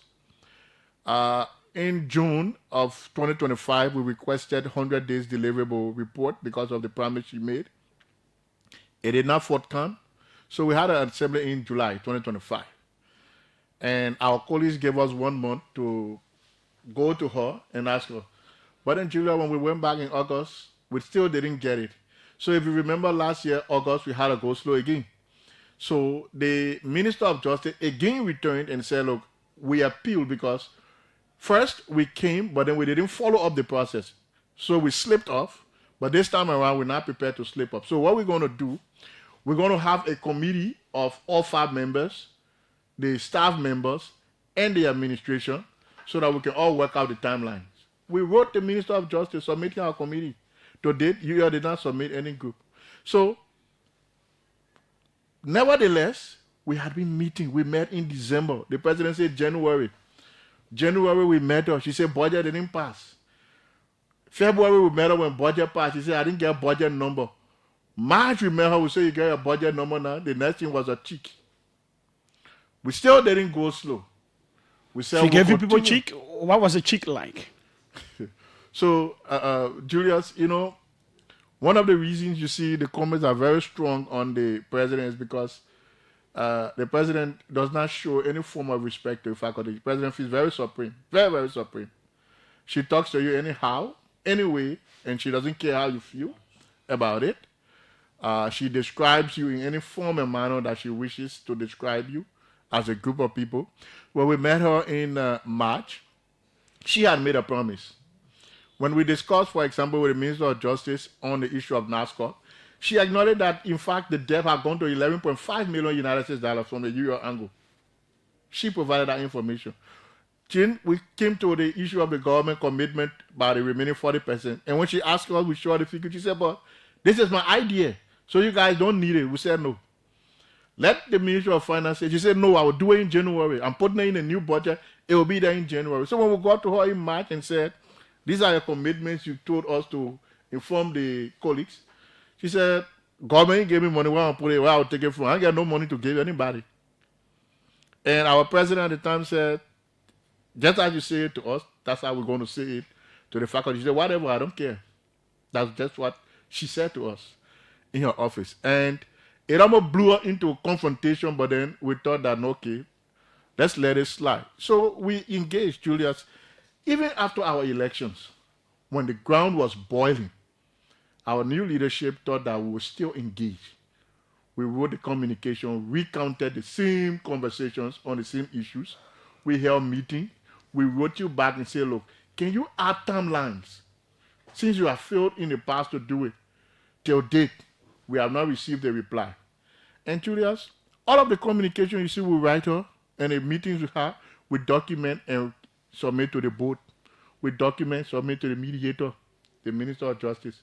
3 weeks before our General Assembly, when we felt that she was not forthcoming on the issues, we wrote the board that we need an audience, urgent audience.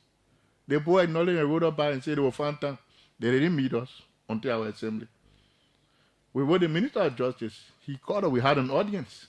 I mean, he was shocked by the fact that almost a year, the mediation, not a single of those issues had been addressed. Wow. And because it was almost a year ago, and last how you hear when you people had that and go he said, and the same issues are coming back to him. He felt kind of perplexed. I mean, that every year, same issues are coming back, and there's still no way. So, I mean, we have had numerous interactions. The president promised to provide strategic plan as to where, January will be 2 years, Julia. No strategic plan. The only thing we see at that university, Julia, is the funneling of money. You remember December last year, we had a problem with salary issue where they in the Ministry of Finance were going back and forth. The president and her deputy, they credited themselves from September to December. When they had not paid adjunct, even faculty. They what? Credited what? They credited themselves. They told the salary in advance. They told the salary in advance. Now, why did you include Dr. Lester Tenney? So, the fiscal affairs is critical. It is the custodian and the management of funds. In the past, we had a vote of no confidence in him.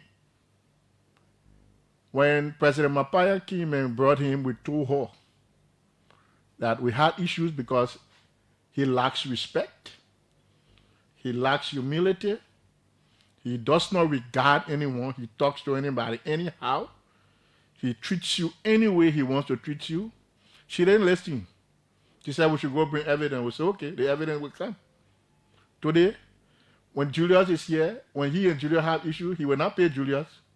He will tell you, I will not pay you 3 months, and he will not pay you. Nothing counts for anything. You go to Mapaya, you tell her, she will not do anything. He tells Julius, your salary, I will reduce it, and he will do it. Nothing will come from there. When departments make requests, they go to him, he condescendingly just talks to you anyhow. Who you mean, Tenney? Yeah. He addresses you anyhow. So they operate like a triangle. President Mapaya brought a guy from her faith, the Baha'i faith, and made him HR.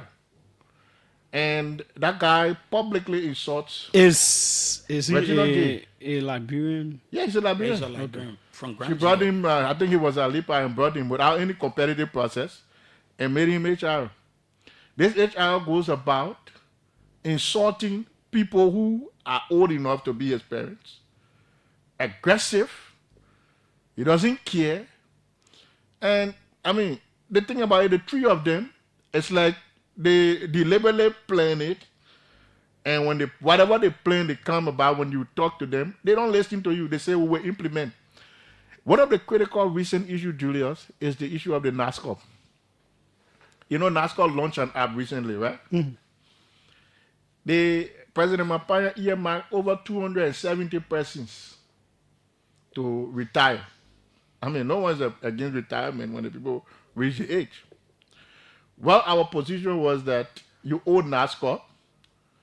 You need to convince us about our contribution to NASCOP before you retire anyone. She said she will remove people from the payroll, retire them, but they will be on the payroll getting 60%. We said no. It happened in the past, in 2022. When the CDC government was there, they said the USA will retire the people who will keep them on 60%. The government said the payroll was an active payroll and not one that retirees supposed to be on. So they removed the retirees. It then took every 6 months, it took 1 month when people were getting paid. Some of them started dying. So we said it happened before. So we're not going to allow it this time. She ignored it. Despite not going to NASCOP to fulfill, she started issuing letters. The very week she started issuing letters, one of our colleagues died. Because when the NASCOP asked him to go to check, only 1 month. He's been there from 1998. And then he goes, sees now only 1 month. That 1 month of 2025, October. So where is the money? And Julius, the issue of the NASCOP is very critical because there are people in this country that need to answer. They need to answer. The current Auditor General needs to answer questions about our NASCOP money. Why? Why should he answer? He was Vice President for Fiscal Affairs from 2015 to 2021. The government issued bulk check for our salaries. They deducted and withheld and were supposed to remit. They didn't remit. That's what NASCOP said? Of course. It's confirmed. Even the Ministry of Finance is aware. So that area from 2012 to 2021, the University Library didn't remit. So all those people who were vice presidents for finance, they need to answer, what did they do with that money, including the current Auditor General? Because these are people's life savings. Let's come to your colleague. Let's hear his addition, because the expression of vote of no confidence is like to remove these three people, the president. People have been talking about positive things, improvements at the university and all those kinds of things. So we are surprised hearing these things coming from you people. Yeah, Julius, thank you very much. Some of the things that we all learning today, they started from the past. They are not just things that we start discussing. Even you remember the situation with the faculty and the former president then, Salo Nelson, when we spoke on these issues pertaining to our NASCAR benefit, medical insurance benefit, and the rest of them. Even in that MOU, you will see that we're still discussing renovation up to today. The campuses of the University of Liberia are filled up. When school is in section, Julius, you will be embarrassed when you go on the University of Liberia campus. Just imagine as 11 a.m. in the morning, 11 a.m. in the morning, the caretakers of the very bathroom will close the bathroom door. They will close the bathrooms and they will tell you no water. While students will be jammed. Students will be jammed, both male, females, they will be jammed. They got to go outside of the university to ease themselves. Those things are still happening? They are still happening even up to today. I want for you to visit the university campus, the Capitol Hill campus right here. When you go there, the GD building that they talk about where we have the graduate program, go in that building and visit the bathrooms. That building is a death trap. That's on our university campus. That building can collapse at any time. How will you pin a building, Julius, without a run of? You mean the one that was printed that we're seeing the pictures on I'm Facebook telling when you, people go started inside praising? that building, you will feel bad. When you see the inside part of that building, the pillows. So what? It's like you have sew and then you put bandage on it, or what? That's how it look like. Without treating the soul, you put bandage on it. That's what happened. The funny thing is, You understand that? We asked the president, because we were also concerned the government gets 6 million. What is this 6 million going? We see you painting this building. He said, but I only painting that building. I'm not doing anything inside.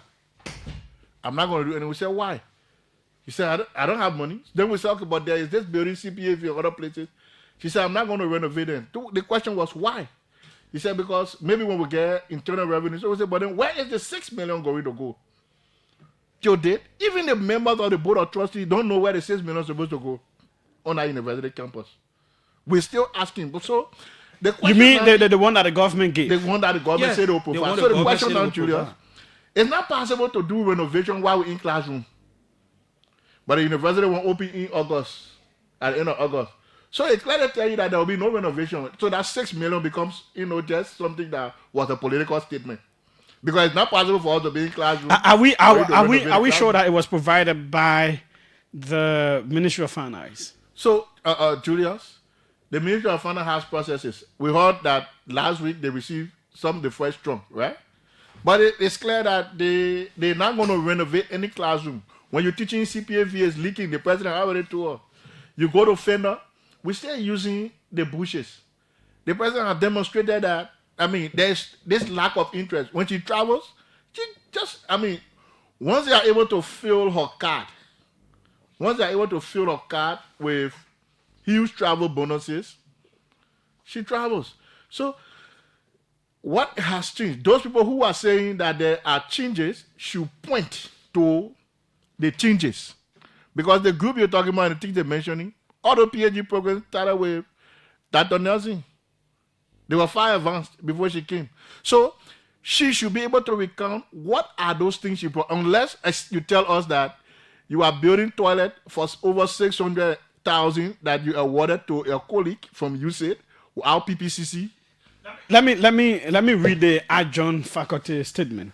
The Adjunct Faculty Association of the University of Liberia, AFIUL, rejects OSA's recent self-centered and groundless vote of no confidence against the university's president, Dr. Lily Mapaya. They say, well, it is self-centered, it is groundless. No, that clock is not working. So don't look at it. While we respect their rights as stakeholders in the university, we believe that the reasons for their action are not only unjustified, but also have the potential to undermine significant reforms and derail academic progress at the university.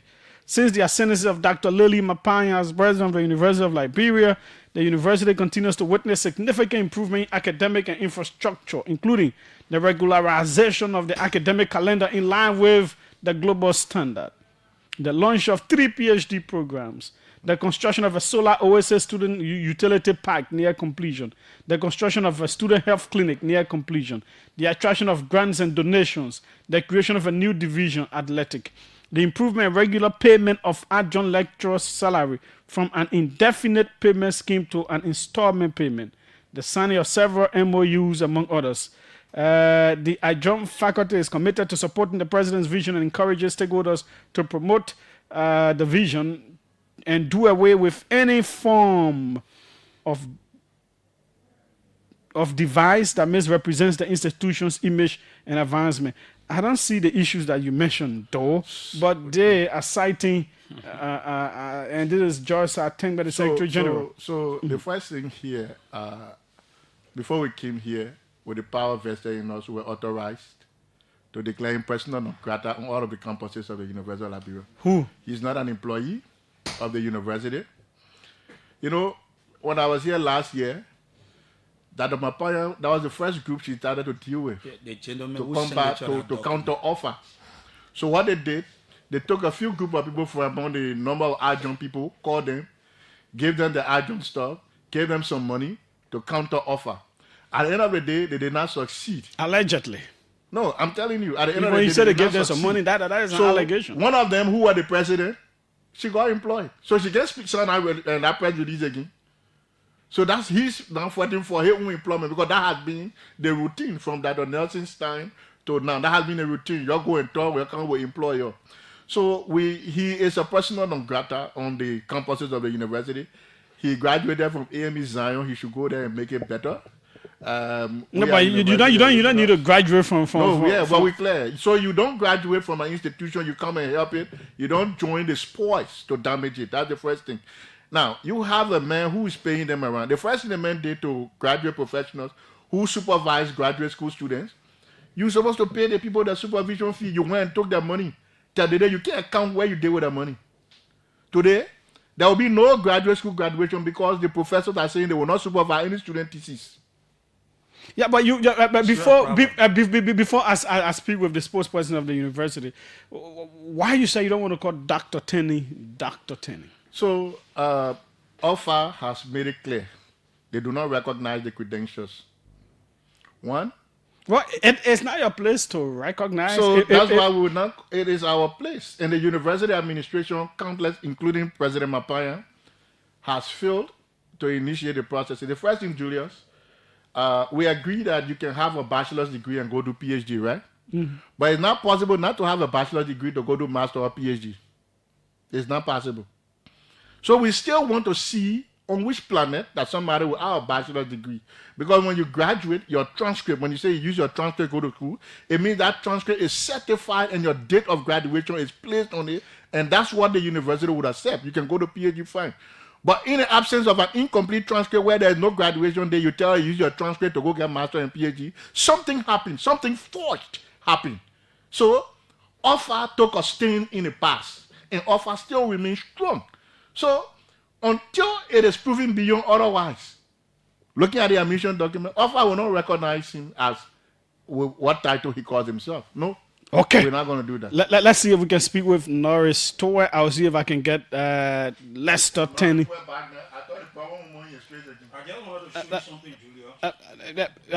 He agreed to talk on air. Okay. Let me speak with Council Norris Stewart. Welcome, sir. Thank you, Julius. It's a pleasure to be here on your show. Are you still the spokesperson of the University of Liberia? I'm still in my position here at the University of Liberia. OFA and OSA have declared a vote of no confidence in the university's president, in the vice president for fiscal affairs, the acting vice president for fiscal affairs, and also for human resource and all of that. What is the initial reaction of the university that these existential, as I refer to them, existential issues are still allegedly unresolved, and then these leaders of the university are giving OSA and OFA allegedly some very terrible attitudes and all of that, when all of these issues over almost a year now remain unresolved? What's happening? Well, Julius, the university remains the hope for many Liberians, young people who've decided to go to college, one of the best places. I can tell you with absolute certainty and assurance that the university is challenged, and as the custodians of the university, the president, Dr. Mampaya, and her team, we have been working very hard to resolve some of the challenges and issues raised by our colleagues, OFA and OSA. You know, Julius, you've been around for a long time. Some of the issues highlighted in the current resolution date back as far as 5 years ago, 6, 7 years ago. I have to say, if those issues were so easily resolved, we would not be talking about them now. They are perennial issues. The university is challenged. So we've always emphasized to our colleagues, Eric in the studio there, who's been with OFA for a very long time, for us to dialogue and discuss these issues. Have you opened the way? Have you paved the way? Have you engaged with them in a more professional, amicable manner to look at these things? Before this new administration of OFA came under Dr. Ekne Johnny, the same issues were raised. I was part of several discussions. You know, we even went as far as the former minister Wissa Blamu's house. Mr. Patton were there. We have been discussing some of those issues. Some of the issues have been addressed. Some of them are being addressed. Some of them will take time to be addressed. And I have to say, which ones have been addressed? A lot of the issues are legitimate issues. The issue of NASCAP, is a legitimate issue, all right? And Dr. Mampaya, immediately upon her ascendancy, seized this matter, got the appropriate briefing, met NASCAP head, sat down with the Ministry of Finance, sat down with OFA of the Europe Cabinet. We have been discussing this issue. This is a very important issue.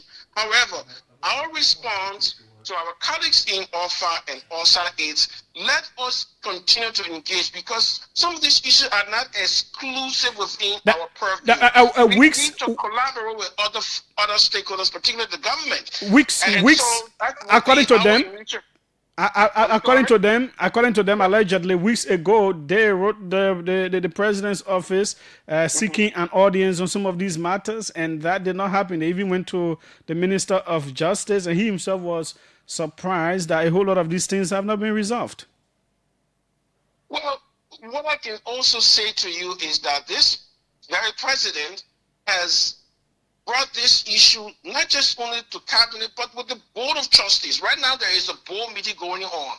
Last week, there was a board meeting going on. In fact, last week, the UR administration's vice president for administration and OSA had a meeting to meet the Minister of Finance. Unfortunately, he was not in the country to discuss some of the issues that are being raised. So we were a little surprised, Julius, when the vote of no confidence came out in the resolution, because we were thinking that, well, OFA has a new administration, the leadership is new, they have just taken over, and we are looking forward to constant engagement. I know time I will have to tell you, Dr. Mampaya, I've worked with her for the last 1.5 years. I know time she has refused to sit down with stakeholders of the university. That is the reason why they alleged that she has been dismissive of their concerns and sometimes would speak with leaders of OFA in dehumanizing ways. Well, I mean, I don't see her as someone who is contemptuous. I see her as someone who is modest. I see her as someone who is all hearing. And, you know, when she took over, she mentioned in her inaugural address that she wants to listen. So she's listening to students, leaders. She's listening to OFA. She listened to, I mean, she and Agnes Johnny worked together, even though Agnes Johnny was almost towards her turn. And she is looking forward to working with the new president. She and the new president just took a trip several months ago to Senegal, talking about the university where they signed an MOU. So it's surprising to me that this allegation is coming forth. But I think the major substantive issues here at Julius is that the issues, some of the issues, the majority of the issues, 40% increment. 40% increment. So it has been almost a year since this thing came out. I hosted these people, and you all promised that you would do something about it. It is almost a year. 40% increment is still an issue. Disparity and salary adjustment still an issue. Change of status still an issue. Operational funds for various units amongst others still an issue. And you say some are being resolved. What actually is being resolved?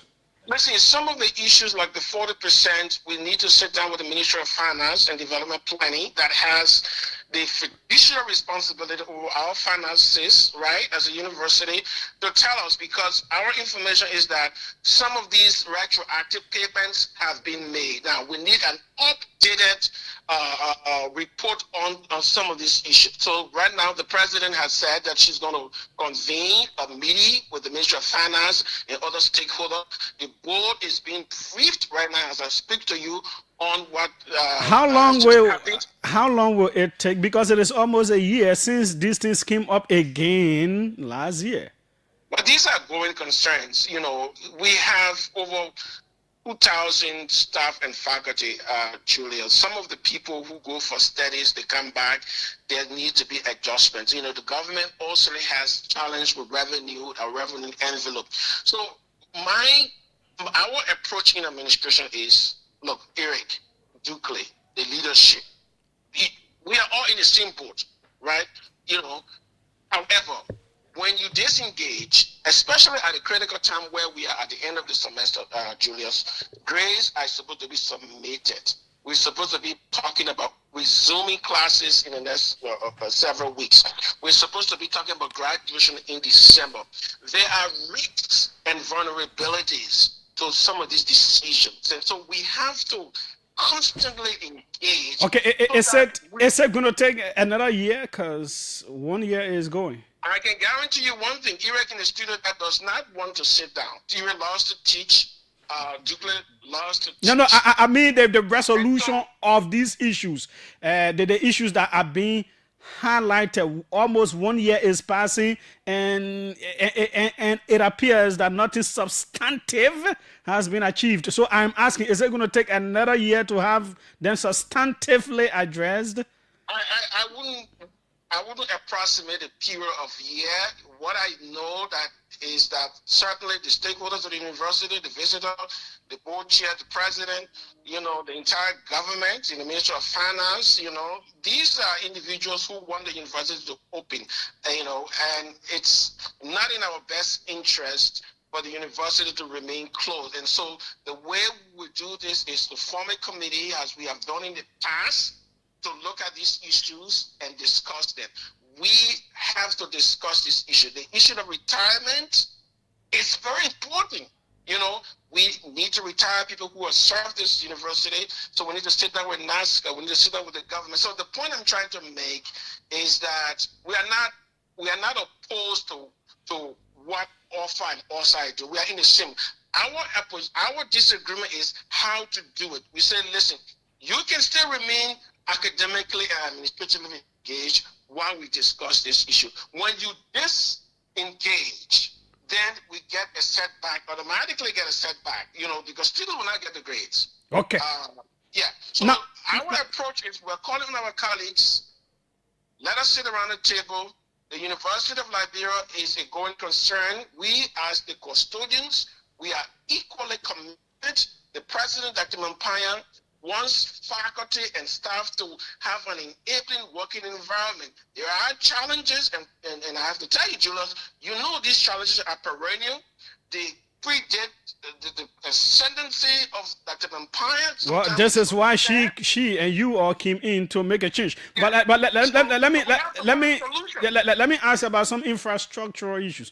Why did you people allegedly paint an unrenovated building? It has issues, allegedly, very rickety, very ramshackle, a terrible building. You went and put paint on it. What building are you referring to, Julius?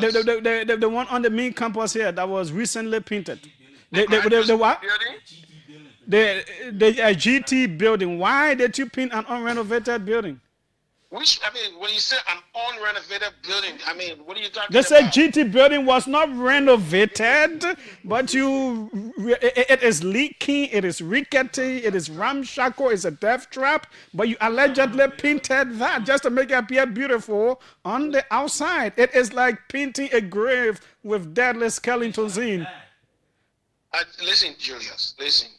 The infrastructure here at the university is as old as, you know, the time the university was founded. Some of these buildings you see, they are extremely old.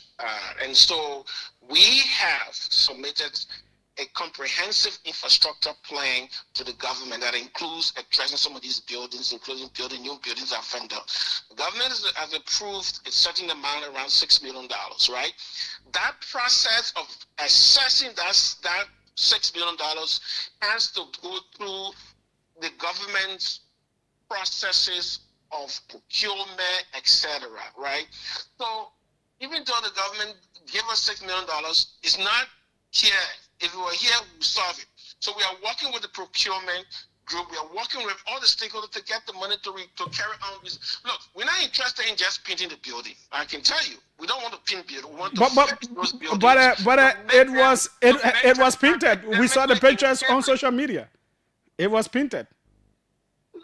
Painting is one part of the process. We're supposed to paint every year. One of the things that happen in this country is we have too much rain.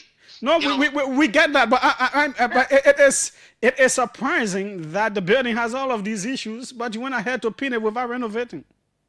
Well, you can do both. You can do one or the other. Renovation is a going concern, Julius. So everything is just a going concern. It is a going concern. We will paint when necessary, but the more important thing I think we need to talk about is how do we work together as one family to address the problems of the university. And so far, Julius, there is optimism. There is optimism that we're going to get it done, but we can't get this done in 3 weeks. We can't get it done in even in 2 years. Even if the government give us money tomorrow, some of the things that we have to do, we have to take time. Okay. Right? Because we have to balance that with the academic semester. We can't close the school down for 4 months and say we are doing massive renovation. We have to do this simultaneously. That is the reason why it's important for our colleagues to understand these challenges. However, we have the right to be angry. However, we need to appeal to them. You, Julius, need to appeal to them. All alumni, need to appeal them to come together. Let's try and work out some of these problems. And not to, in the middle of the semester, disengage, because the risk to disengagement, thanks so kindly, that we'll be exposed to. So that would be my point, and I can guarantee you, in the next few days, you're going to see meetings, between the U administration, the board, the faculty, the visitor, to resolve the problem. Because we've been down this road before. Okay, thanks so kindly, Mr. Councillor. You are asking about the internal revenue from the entrances, what they do with it. And okay, that one did not count, but is Tenny available to talk to us? Okay, we were also trying to get in touch with Dr. Tenny, but he's not available to talk to us. But you just listen to... Julius, that's why we are smiling, because maybe they reinstated Mr. Twe today. What, was he removed? Of course. Mr. Twe was... President Mapaya brought public relations person, a lady who worked with her at UC. She brought a woman, she pays $5,000-6,000 when they deduct. It's there.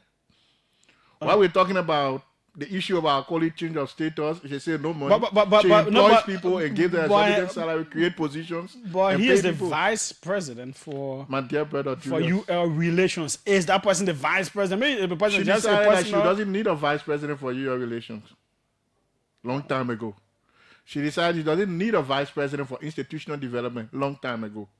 She said she doesn't need a vice president for IT. Long time ago. So some of them are just frames. She already brought people in their places who are doing their job. So I'm surprised. But they are still employed with the university taking. They are employed. Yes. They are employed. So you have two persons in one position taking almost the same salary.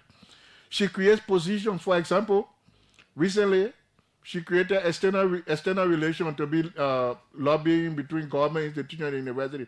While our colleagues who got PhD, they're paying them 50%, some of them for 1-2 years. They say no money to change their statuses, but they're bringing their relatives. She brought a young guy from her house. Young guys in the other put there, the salary low, 100, 150. She pays him $800. They bring people close. But these are some of the things that the harmonization is against. She brought her driver. The other drivers are making $300-400. Her driver makes $1,500. So she brings people who are attached to her. In fact, we engaged her. For example, she brought a fellow and paid him $4,500. We said, but for professor, what we have been advocating for 4 professors to get is $4,000. You are paying somebody $4,500, and you are not even carried other people there. That's why we stay behind the government to reach the other people there. She said, well, that's why I want to carry all the PhD people there today. It has not happened. So when you check within her circle, those people she brought, she gives them what they want. And when you ask her, for example, there are a lot of people who were employed, they didn't take pay the period of time. We ask her to pay the people retroactively. She said no. But when Mr. Tenney called there and told her, say, oh, our honor pay, and she went to the HR said, I don't have record of what he's saying. She herself would say paying retroactively. So when you see all the many retroactive payment, it's because she's initiated a retroactive payment. And people, they have legitimate claim, even beyond what Mr. Tenney has. He claims that he's a full professor. If you check the HR, there's no letter that the Nelson issued for full professor for him. Let him produce that letter. Wow.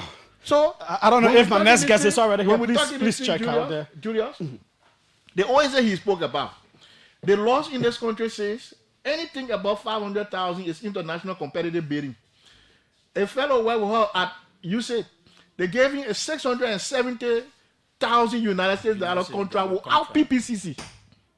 In the coming days, we will start showcasing some of the contracts that she's giving people close to her. The first thing you're doing it outside of PPCC. You're giving people close to you contracts, taking the money from the university without PPCC. When we ask you, you just speak to her and say, well, I have to do it because I'm the president. Well, we'll get there. Let's go to the lines. Very, very interesting from the university. Hope. Before you get to the line, I want to show you something. What you want to show me again? Yeah. Here's my NASCAR. Oh, the man walking with it to me. Click down and see to my profile. Just click to the profile and see when I was. Where they get profile? Where they get? Go down.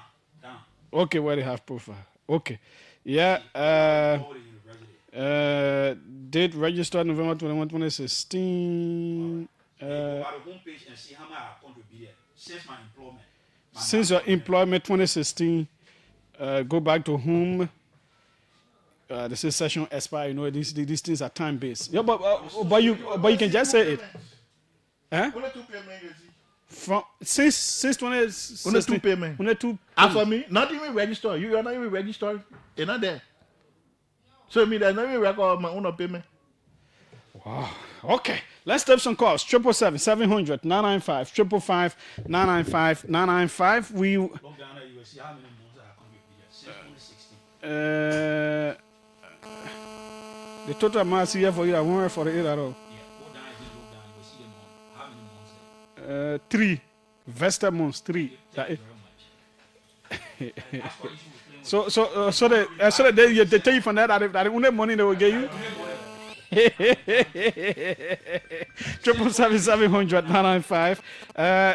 But the UL, you can reach out to me if you want a full hour tomorrow as well. We can avail that to you to hear your side. The faculty has laid out quite a compelling case. We hope to hear. I don't know if this person is from the UL. I hope you are. Welcome. Let's hear you. Good afternoon, Julius. Yes, who's it? My name is Moses Gege, and I teach at the University of Liberia. Are you part of the OFA, or anti-OFA? I am part of the OFA. Okay, let's hear you. This is my first time calling on your show, and I was particularly grateful. I'm grateful that I called. Do you know why Dr. Dennis succeeded at the UL? You mean Emmett Dennis? Emmett Dennis, the late? Because he was a hands-on president of that university. Let Dr. Mapano tell you how many times he has had meeting with OSA since he took that position. Let the deans of the various colleges tell you how many times they have had meeting with their departments and department heads to know exactly the day-to-day challenges the university or the staff are facing, let alone talking about trying to address them. These people have taken themselves to be average towers or how you call it, bosses. They care less about what goes on down there. I don't even know the dean for business college. I teach in a business college. I don't know the dean. I have never seen him. Wow. You understand? How are you going to know the problem of the university when you don't even care to know what's happening from the bottom? And the spokesperson who called you didn't have ready call. Imagine he said everything is a going concern. Everything is a going concern. We have made a lot of effort in our school. Some of us have personally spoken to our friends to let go and see what's going to happen. But the honest truth is that until the president himself can get involved, I don't even trust the board. If the board was serious about what is unfolding on our campus, we should not have been going through what we're going on today. Okay. I can bet my neck there is money at the Ministry of Finance to renovate that university. But the Finance Ministry gave LU a condition, gave us your renovation plan in stages, and we'll disburse the money in those stages. The school wants the lump sum. How possible is that? What's wrong with you giving the plan in stages and the ministry gave you the money in stages? Up to now, they have not given the Finance Ministry one renovation plan. So you will just take the money and give it to you like that? Okay. The government is doing her part. The government is waiting to do her part. But the leadership over there is not serious at all. And we're not going to back down until every bit and piece of those demands are met. Thanks so kindly, sir, for your call. Let's take two more. Our next guys will come in shortly. Welcome. Let's hear you. I'm sure. Yes, go ahead. Let's hear you. Well, my name is Dawuda Balamu from Lokintown. I'm the student of the University of Liberia. Yeah, so I listened to your guests. Truly, some of these things these guys are saying, they are all true. You go out of the university, favorite campus, the Bible there is so deplorable. I have experienced there before. I came on campus, I think 8 o'clock class, I got pressed. Julius, I nearly messed for myself. When there was no means, I had to get on back to get at the new road so I can find able to use the bathroom. So some of these things they are saying is fact. You go to the AB building, the building there is so bad on there, it's so hard, you can be sweating in that place. No good facility. But again, we can get the fact that the new president has been trying, she has been quarreling when it comes to graduation in the normal calendar that we've been having. So I think that they should find a way to handle it because what's not happy at university, we the students will take the greater burden. Okay. So I appreciate they should find a way to handle some of these issues. Yes, thanks so kindly. This will be the final one, folks. Sorry, I'm sure we could have them here again, but let's hear you. Go ahead. Yes, I'm from Johnsonville. I want to ask the leadership in here. They talk about one George Tembe, and then George Tembe here, I listened to him to Labor Ministry again, causing problem that is he the George Tembe civil society or it's a different George Tembe? They say that as the same man. But he caused it to people running after him from place to place. So that George Tembe, yes, I mean, government also has to, make sure that government has to make sure to listen to those people because they can cause problem for government. Then when government is problem, then they stand by. Okay, thanks so kindly. Maybe we'll try to bring George Stengber in too to his side of the story. Yeah. We'll just give you 30 seconds each. Yeah, so the UL asked last year that all the units should submit budget. They went to finance ministry. Bring your budget. We carry it to finance ministry today. They haven't come back. Maybe Mr. 12 was speaking. Sinjay, the library roof has fallen. Thank God the students are not there because I don't know how you are going to pay. Fender, the building that hosts the president, half of the computer in the library are damaged because the place leaks profusely. Even the president and VPAA conference room, they are leaking profusely. Let them tell us, let them show the mark of what they have done at the university or what the effort they have made to address the issues. They will go in somewhere. Until then, our issues stand. The staff disparity issue, she said she was settling it in January. Ever since January passed, only thing she came to them in June was to tell them, say, we put it there, the Ministry of Finance took it from there, so maybe we'll put it there again next year. Is that how you tell people? Hey, let's hear from you. Thank you very much, Julius. We were elected by our colleague to do the right thing for them. The mandate given to us for this General Assembly is that every other thing that we have in our press release should be fully implemented before we return.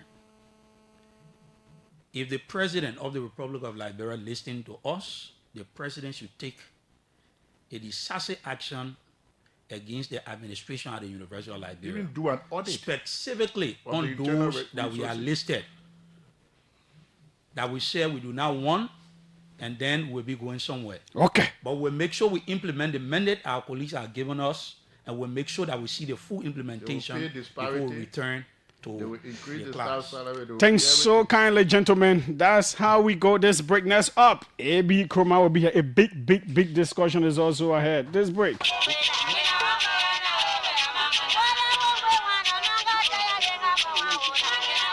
I say, Klubo, Liberia has a very good culture, yeah, and our tradition. Yama, holy ready. Our tradition can sometimes go against our right. Oh, Lehana. Okay, you see female circumcision, it can harm our daughters. Let me tell you, it can make them sick, and some of them can even die from it. That's true, oh. But what can we do now? The Women and Girls Protection Act will stop female circumcision, protect our heritage, and every Liberian girl will grow with hope, good health, and dignity. A message from the Association of Female Lawyers of Liberia, AFL.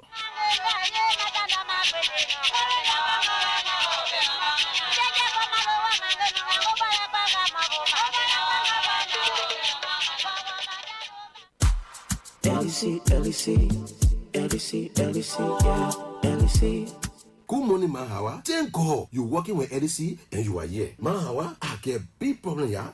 They finished stealing my LEC meter, yeah. I don't even know what to do. Collie, don't worry. All you need to do is to go to the nearby LEC Customer Service Center or LEC Waterside office. And when you go there, you must carry a letter telling them that your meter was stolen. Tell them the main day they steal your meter, the meter number, the place you live in, your full name, and your phone number. Now, all you need to do. What will happen when I carry the letter? Good question, Cody. LEC gets some record there. They call them the LEC Customer Service Agent. They will take the letter and look at all the things that you put inside and quick, black or close that meter so nobody will be able to buy it or use it. Or when they put money on it, it will not work. If you don't report that your meter that was stolen, somebody will be using it. And if you were having money on the meter before they steal it, when they give your new meter, the money will still be on your meter, yeah, until you yourself you choose to use it when they finish. Oh yes. Oh yeah. Good news there. That the only way they steal the meter and they steal the LEC wire, then it will stop. Mahawa. Yeah. I want to ask you, yeah. I want to put current in my new house. What am I gonna do for LEC to help me to put current in our house? Hey, brother Cody, that one is an easy thing. Just go to LEC office and tell them that you want current in your new house. They will give you one paper. They call a application form. On that form, you will put your full name, the place you live in, your phone number, and put any of your ID, like number 1, national ID card, 2, passport, number 3, photos card, 4, driver license. The LEC people then will look at all the things and Google when it correct. The LEC people then will send their workers with one paper called service order in your community to check good and see whether your new house get good wiring and installation for them to put current inside. Right after that, they will tell you how much you will pay to a bank account. If that single phase meter, you will pay $79.10 USD. But on a 3-phase meter, you will pay $384.20 USD. When the finance people then see the money in their system, LEC will say, well, quick to put current in your new house. I want that right. Not bad at all. But Mahawa, I won't know again, yeah? If my meter stop working or I put money inside and I won't go, what am I gonna do? My brother, that one is easy. You can report anything. I mean anything like you have to do with LEC business inside by going to LEC Customer Service Center, or you call LEC call center on 4500, or you send an email to customerservice@lecliberia.com, or you can even carry a letter telling them what happened to you, whether the meter stop working or you put money and the money can go. LEC will look at all the things that you put in your letter. Check it, Google. Then LEC will send workers quick to your house. and change your meter or to show you how to do it. Thank you plenty, Mahawa. They say anything you don't know, a people pass you. Oh, yeah. I know what to do now. Oh, okay, well, let's see, Okwadi. LEC is committed to providing reliable service and supporting every customer. LEC is committed to providing reliable service and supporting every customer.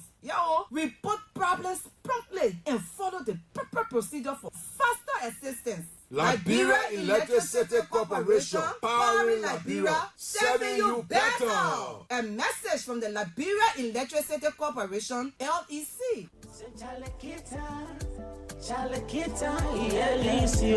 They make the light shine so bright. I tell you, yeah. LEC. Okay, welcome back. We have with us Colonel A.B. Krumah. I don't know whether he still goes by that title, if he still likes it like that. Yeah, welcome. That's a student of law, am I correct? Yes. Okay, why you went to law school? Why am I in law school? Yeah. To sharpen my understanding of the law and to be... Yeah, please bring the mic up to your level. So to sharpen my understanding of the law, to also enrich my academic pool, to the extent where I can represent myself and represent other folks who need my services. Okay. One of the reasons we invited you, there are two, but one of them is some kind of report that reportedly came up about the skill of quote-unquote infiltration. The executive mansion has denied categorically, denied receiving. Rubbish it. No, it is your word to use. But in that report, it seems to frame you and others in a certain way. First of all, you were at the DEA. What's your knowledge about the operations and quote-unquote drug cartels, possible infiltration, and all those kinds of things? You know, Chief, back in the days, before the DEA came to being, I handled the drug enforcement in Liberia. I was director of CID then, and then. When you say back in the day, when are you talking about? Pretty much, I joined the police force. I was director of CID in 1994. 1994, and basically you had the deputy director of police for CID, CIU, and Interpol Affairs at the time. And I was director of CID at the time. Was actually responsible for drug section. There was a particular section in the LMP at the time that was directly targeting drug enforcement. And prior to that, we were in charge of, we were on record to have arrested, to impound the ADC Airlines. At the time, to bring in drugs in, we enforced it, we arrested drugs on it, and we impounded the airlines. I had to go to Nigeria to carry on my investigation in Nigeria, and then we also arrested drugs at the Murtala Mohammed Airport. So that's my history with regards to drugs. Then came in the act that created the DEA, and then the establishment of the act. And then we, long matter short, we were appointed by this government to actually handle the drug issue. And from that point, right after my appointment, right after my confirmation, and then I went full phase to start my intelligent understanding of where we are with regards to drugs. And in that process, we arrested and convicted and prosecuted one of the largest drug dealers in this country. He's now serving sentence for 20 years plus more in Liberia. And from that point, we also set up all of our tentacles. And my own brother's son, Musa Bede's son, was also arrested as far as this process was concerned. He's also serving time in jail. So I have a no-nonsense, zero-tolerant approach toward drugs as far as approach towards enforcement as far as drugs in this country. So to come in at this late day, after we were very excited, happy to seeing the process of this whole so-called cartel thing being brought to light. And while we're in the middle of that particular process, to see that people would now diverge into a guy like Ayuba Kroma. Ayuba Kroma was a guy who was assigned to Mr. Honorable Yake Kolba, who's been a very humble and very dutiful guy, very dutiful. He was the guy, who, in fact, who involved in the arrest of this musician at this point. And after all of that time, when I left the DA, I left Mr. Ayuba Kroma in the DA. I left him there. He worked for Anthony Saul. He worked for most of the guys who went after me. They were all, he was working with them. To see that somebody would come out and put up some AI created, developed information, added me into that. I thought it was the service to the fight that we have against the DA at this point in time. Well, in the report, in the quote unquote report, it talks about compromised leadership, and it says Patrick Komazu, Deputy DG for Operations, verify links to drug trafficking networks, romantic ties with Azeta, a Nigerian cartel distributor. Director Komazu has a long-standing tie with the former LDA director Abraham Krumah. Director Krumah once considered appointing him as Assistant Chief of Operations for the LDA. Yeah, the guy. Were you aware of this report? Are you aware of anything like this? I can tell you that. Let me just give you some historicity of the guy called Komasu. Komasu is the guy that was sent to the UN. He just came from the UN before he was appointed. When he came back home after serving the UN peacekeeping arrangement. And for the way I knew the guy to be a very dutiful guy. The guy who was being in the vanguard of law enforcement. Matter of fact, he was at the relay fighting armed robbery. That was my attraction to him, because he helped us in reducing the wasaba and all of these before we decimated the drug. I mean the lawlessness at the relay. He was one of the guys in the middle of that. Now, so when I saw him, I needed people resume to see if we can consider them for the assistant director for operation at the DA, deputy director for DA. And basically his name came up. A lot of guys' name came up. And we took Mr. Fadiga because I felt I was looking for somebody who has some understanding of social work, who can talk to people. We have people infected with drugs who could be treated, somebody who has some experience in intervention. And that's how Mr. Fadiga actually took over from Komasu. And from that point, Komasu has been a commander at the Kakata Police Depot, Kakata Police Detachment, and Magibi Police Detachment. And he's been very, very influential in enforcing most of those situations. And whatever he does behind the professional part that I know, that's something that I'm not worried about. I don't think about. To write a report. Now, to go back to your question of whatever I've had contact with these kind of reports before. When I had an issue with Fadiga and the folks out there. You look at the report that went to the Ministry of Justice, that they complained that they filed to the Ministry of Justice. You see exactly everything in there. You see it there without the AI component. Who now? Fadiga. Oh, he filed this? Yeah, there was a complaint filed to the Ministry of Justice at one point in time, atomizing or categorizing something he perceived to be a connection between drugs and this stuff. And we had asked that stuff because it was just a hush. So I was kind of concerned about it. So I requested for that to come to the day of light. They couldn't come. They just kept it indoor, telling different set of people, this is what we have this. At the end of the day, they didn't see the daylight.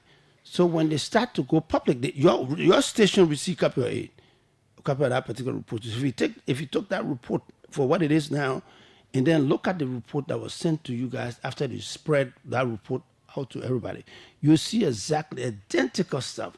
You just have few AI connectivity that will actually think that somebody got some kind of sophistication. That's the same old thing. So when that report came in, when I saw this stuff, I just took it, I put it back in my computer. It brought the same old situation. All you have to do, people who are not aware of AI thing, you put the kind of information in AI, give it prompt.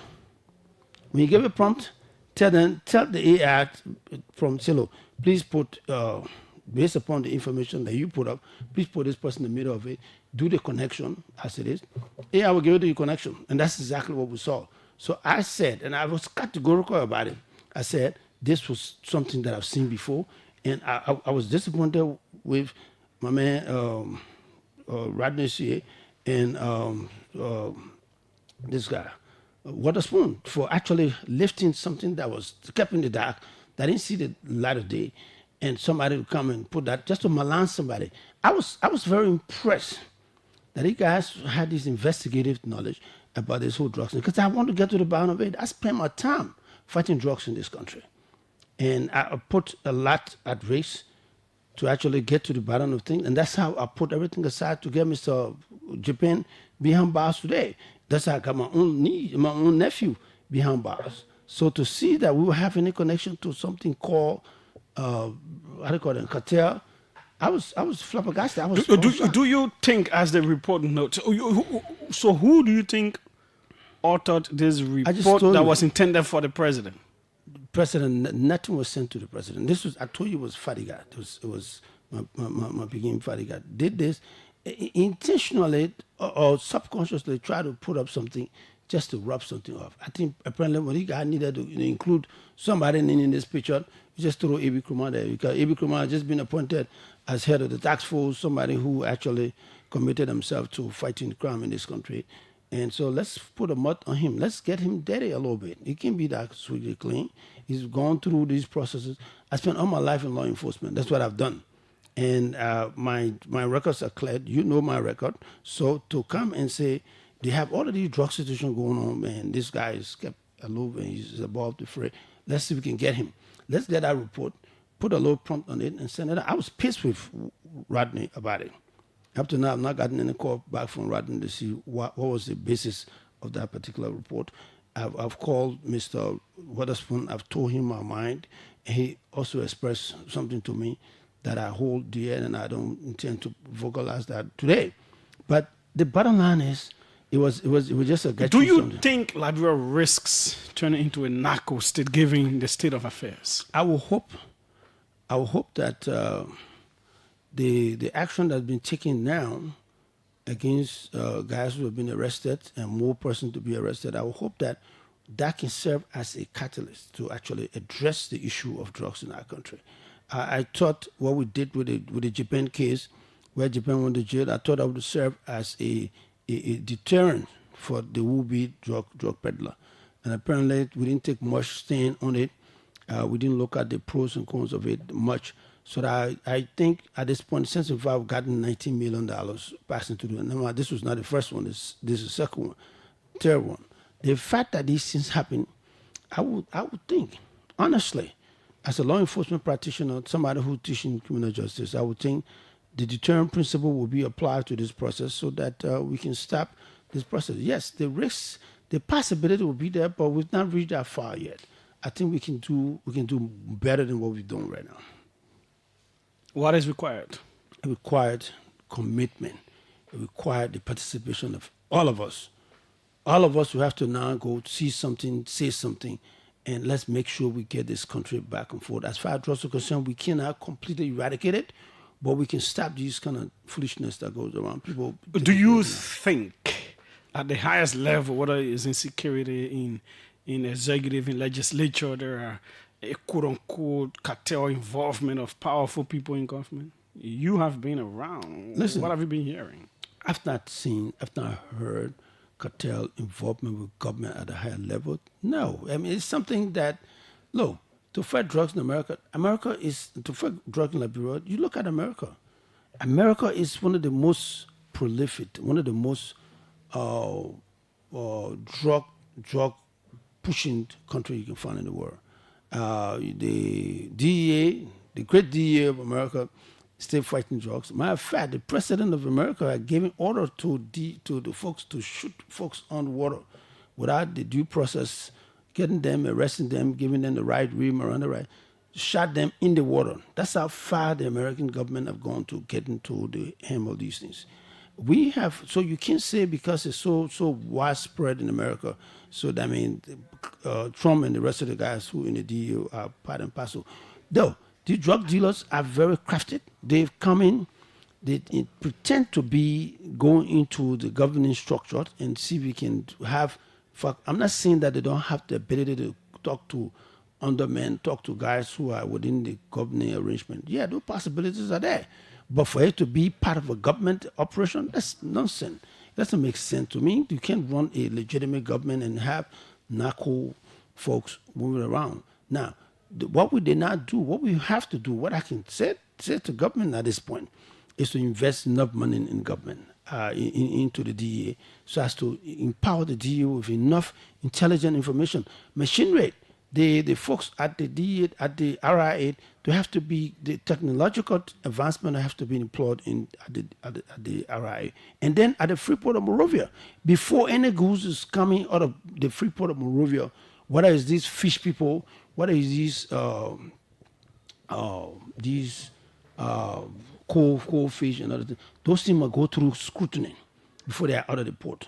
If we can do that, I can tell you. Do you think some of them passed there? Yes, of course. The $100 million that came through the coastal arrangement, we can now go ahead and stop those kind of movement. Everything that passing through the Freeport must pass through a technological arrangement so that we can determine that. In the port, in the airport, there must be a scanner there that will monitor what you do. Now, you can put the thing in big cases. They have a technology that you can put it right on the case, on the container. You can tell you exactly the component and the content of it. You can start to do that. When we start to employ into that, and we can ask our partners, they can help us with that. And the good thing about the partner must be involved in this process, because they more or less they are the end user of this arrangement. So the shortcoming, because we're not as advanced as they are, they will have to help us. And I'm sure the Americans are prepared to help us. I'm sure the Europeans are prepared to help us. The DEA will have to, that more investment has been done to the DEA, to be honest with you. The DEA, first I started, when I saw the DEA building, I couldn't go to work for 2 weeks. Because where the DEA is settled, is sitting down, and the salary of the DEA agent will have to also be increased, so as to address some of these little things. So I'm with a strong conviction it can be done. Okay. Make it. You were appointed by the president to head this task force on Liberia's treasured minerals. Is this something you asked for, or it just came to you? It just came to me. But man, we spend our life in this country. I spent my life fighting crime, lawlessness. That's what I've done since I was 18 years old. And my records are clear. We've been asked to come and direct this particular process. And there was a Others said that's too small a thing. Why would we take that? It's small? Yeah, that's what others in your community say. It's just maybe a form of appeasement and all of that. No, I don't think so. I don't think so. I think this is one responsibility that we would undertake that will be more nationalistic, nationalism more than anything else you can find, because there are natural resources involved in it. Now, all of us here, you seem to like it. You said, "Doggy, small." This is no, because I've done the assessment. I've done what happened, what it did to Ghana. I've done what the Galamsey stuff. Yes, exactly. I've done what it did to all around us. Senegal, what it's done to the folks out there, because this is one situation that can cripple a whole country. Now, all of us here, we are depending on the natural resources to be a country. God has endowed us with these things, and then some guys come from their own country and come and steal it from you. You know what I mean?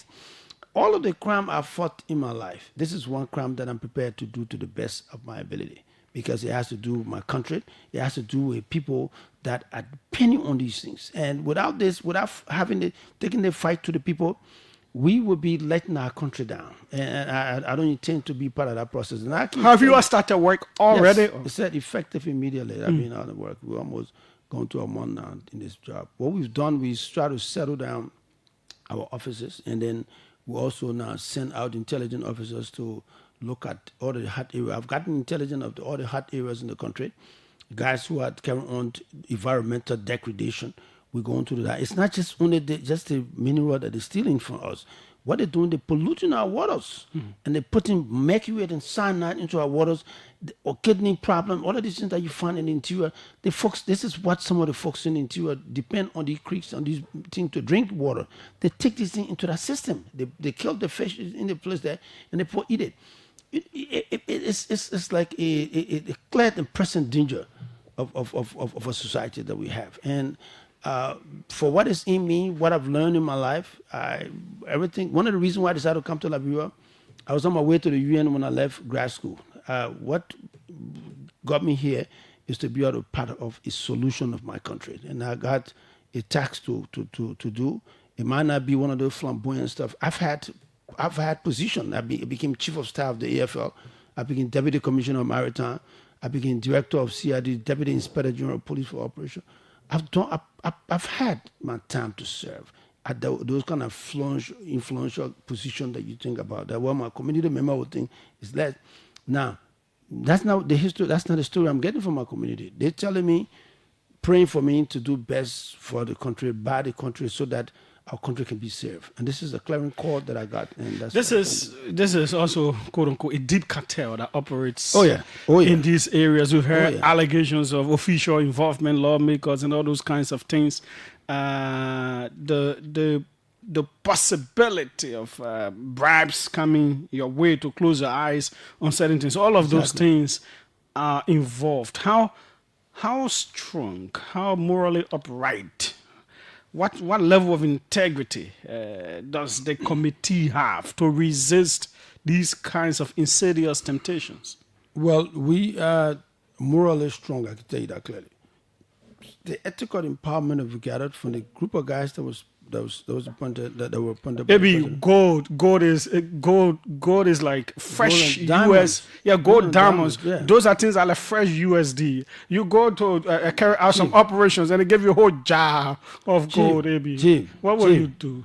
My name is AB Kroma. I'm the grandson of Chief Musa Kroma on Gampa City, Nima County.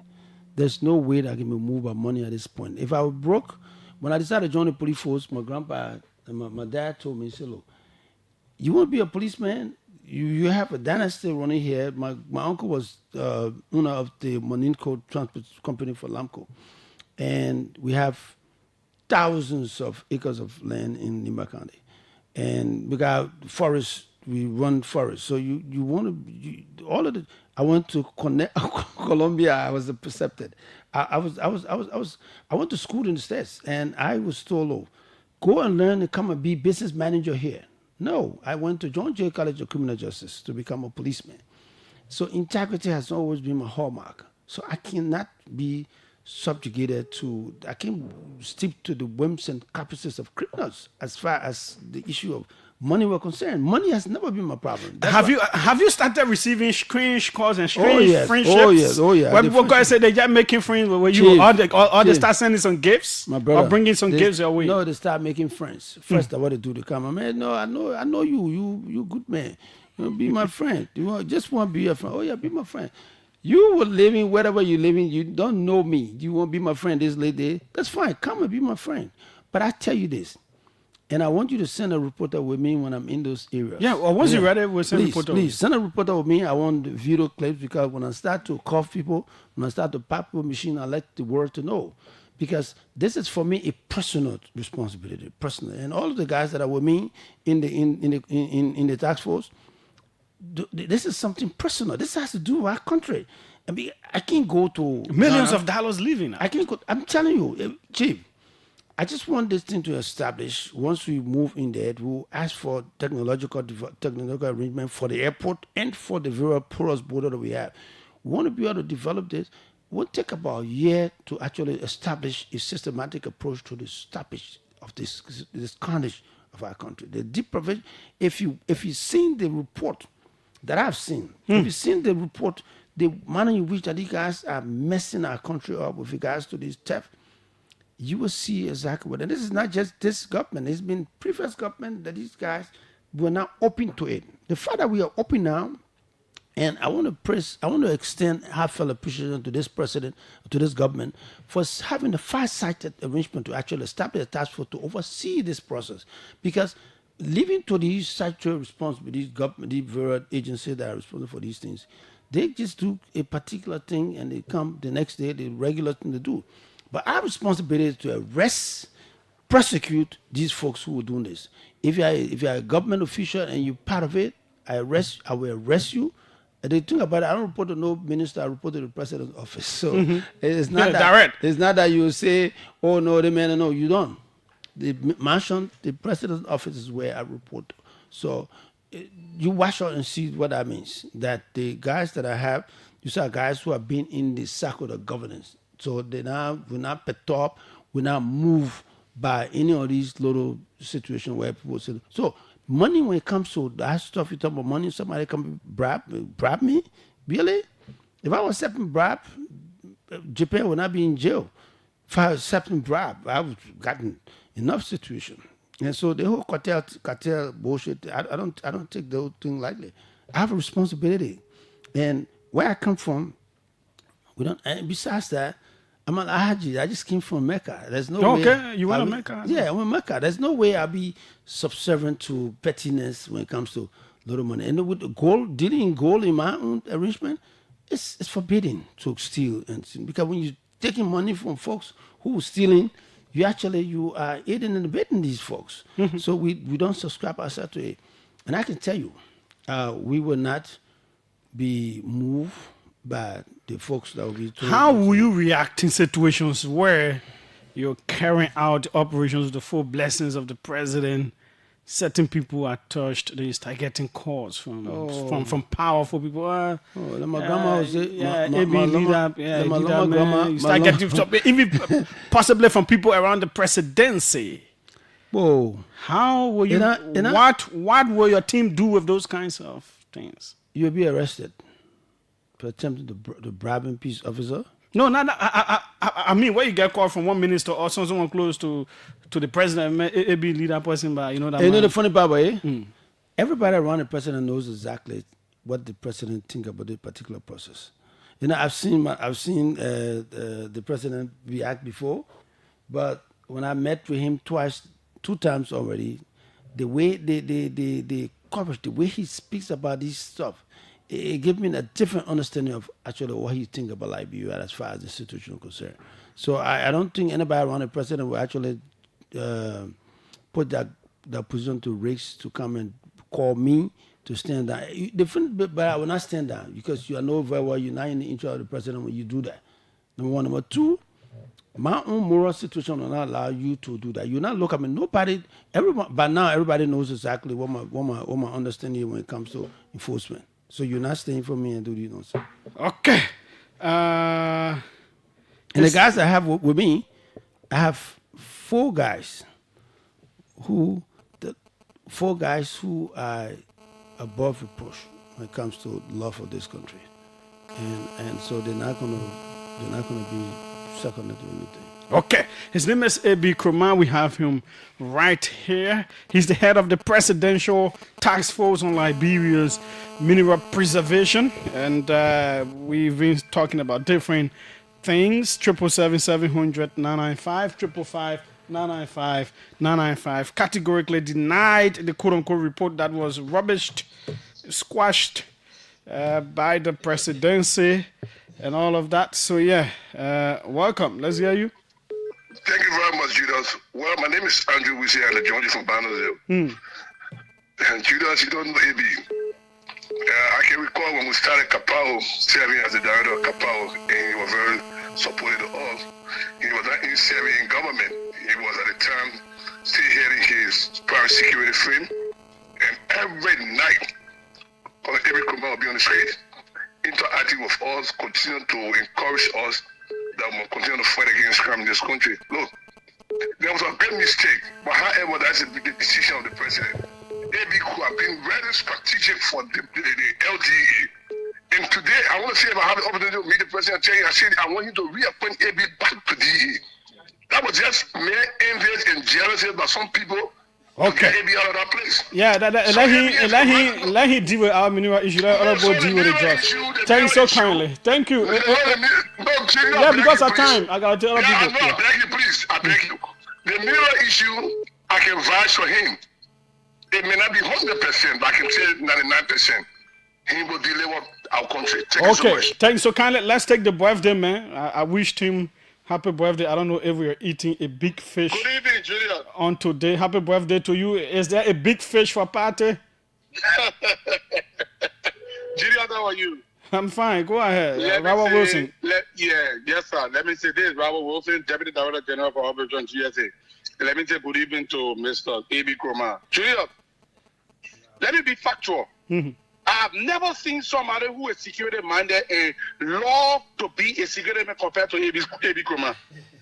During the time A.B. was 1 or 2 in this country, for every time we went out and there was any problem anywhere in split seconds, A.B. will appear. This man has passion for the security sector in this country. And I believe that he will work overwhelmingly to ensure that that institution succeeds. This man, he's a workaholic when it comes to the security sector. I believe that he's going to work good for the good interest of the country to promote our government. Abby, thank you very much. I know what you can do. Continue to do your good work for the country. Thanks so kindly, Robert Wilson, Deputy GSA. Happy birthday to you again. You can just jot down the question. This person says, how does he juxtapose his mandate with the functions of the Ministry of Mines and Energy and its mining inspectors? Okay. What did Robert want to say again? Now the birthday play you want to? Okay, I think that was a mistake. Let's see who's on this end. Welcome. Let's hear you. Good evening, Julius, and good evening to Mr. A.B. Kroma. My name is Siaka Sharif, and I'm calling you from Monrovia. Let's hear you. Let me say congratulations to him for his preferment as that task force head. But back to this just issue, right, Julius? Mm-hmm. When you were DA boss, did he take note of the Colombian embassy or the consulate around the people of Monrovia? Colombia being the country that we all know the historicity of Colombia about trust issue, and then they left all of the diplomatic area, Mama Point, Congo, Tansi. Someone knock you up. You are in Liberia. You calling on WhatsApp. So I think someone knock you up. Well, I guess he. Yeah. So you can just jot it down. Let me. I saw Representative Moima Briggs Mensah calling in. I don't know that she's not in Liberia as well. But let's see if we can get her. Yeah. Welcome, Honorable.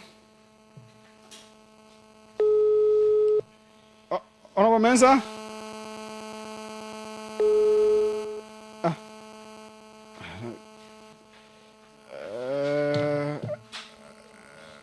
This is the OK conversation on OKFM 99.5. Let's see if we can get Representative Moima Briggs Mensah. She's right here. Welcome. Let's hear you, madam. Hi, Julius. How are you? I'm fine. Go ahead. Yeah. How are you, my brother A.B.? Let me just say thank you to the Excellency, our father of the nation, Joseph Newman Walker, for being thoughtful to create a task force. Julius, when you go around, I get confused that the only earth moving equipment I see in this country now is excavator. Yeah. Excavator, because everybody digging the soil around here is just taking away our own minerals. In Liberia, where we have gold wasting everywhere, you have to buy $145 per gram. Then what happens if you travel out of the country and other areas? But the first thing they call AB, our father is history. The issue about this mineral that God has blessed the nation with, I can tell you it's about us to safeguard it for our children, for our generation to come. And if anyone can play with it, God will punish every one of us. But we better tell our way and do what we can do. And I believe AB going to do that. Because we know what we need in Liberia and we know what we miss every day in Liberia. So I say thank you. You got my support. Any day you put in government, nobody one Lord they can call you. Then let me know I don't want to start flagging it up for you. Okay. Because you know why? These people cannot take away our minerals. So you got my full support on this. And I say thank you, Joseph Nimabwaka. And Julius, thank you for what you do. For the kind of show you host and the professionalism you guys carry on. Thanks so kindly, Representative Moima Briggs Mensah, lawmaker, Bon County, ECOWAS parliamentarian as well. Welcome. Let's hear you. Julius, how you doing? I'm fine. Go ahead. Here. Big brother, how you doing, student? I'm doing good. Very well. Okay. Julius, all I want to say is that second chances don't just come easily. And that's why Honorable Kuma has gotten his second chance, and I want him to use it diligently, use it with integrity, use it with respect. But he must also understand that this job comes with serious challenges. Because as we speak, there are numerous lawmakers that have big machines around. So you have pressure from the legislature, and you also have pressure from the executive.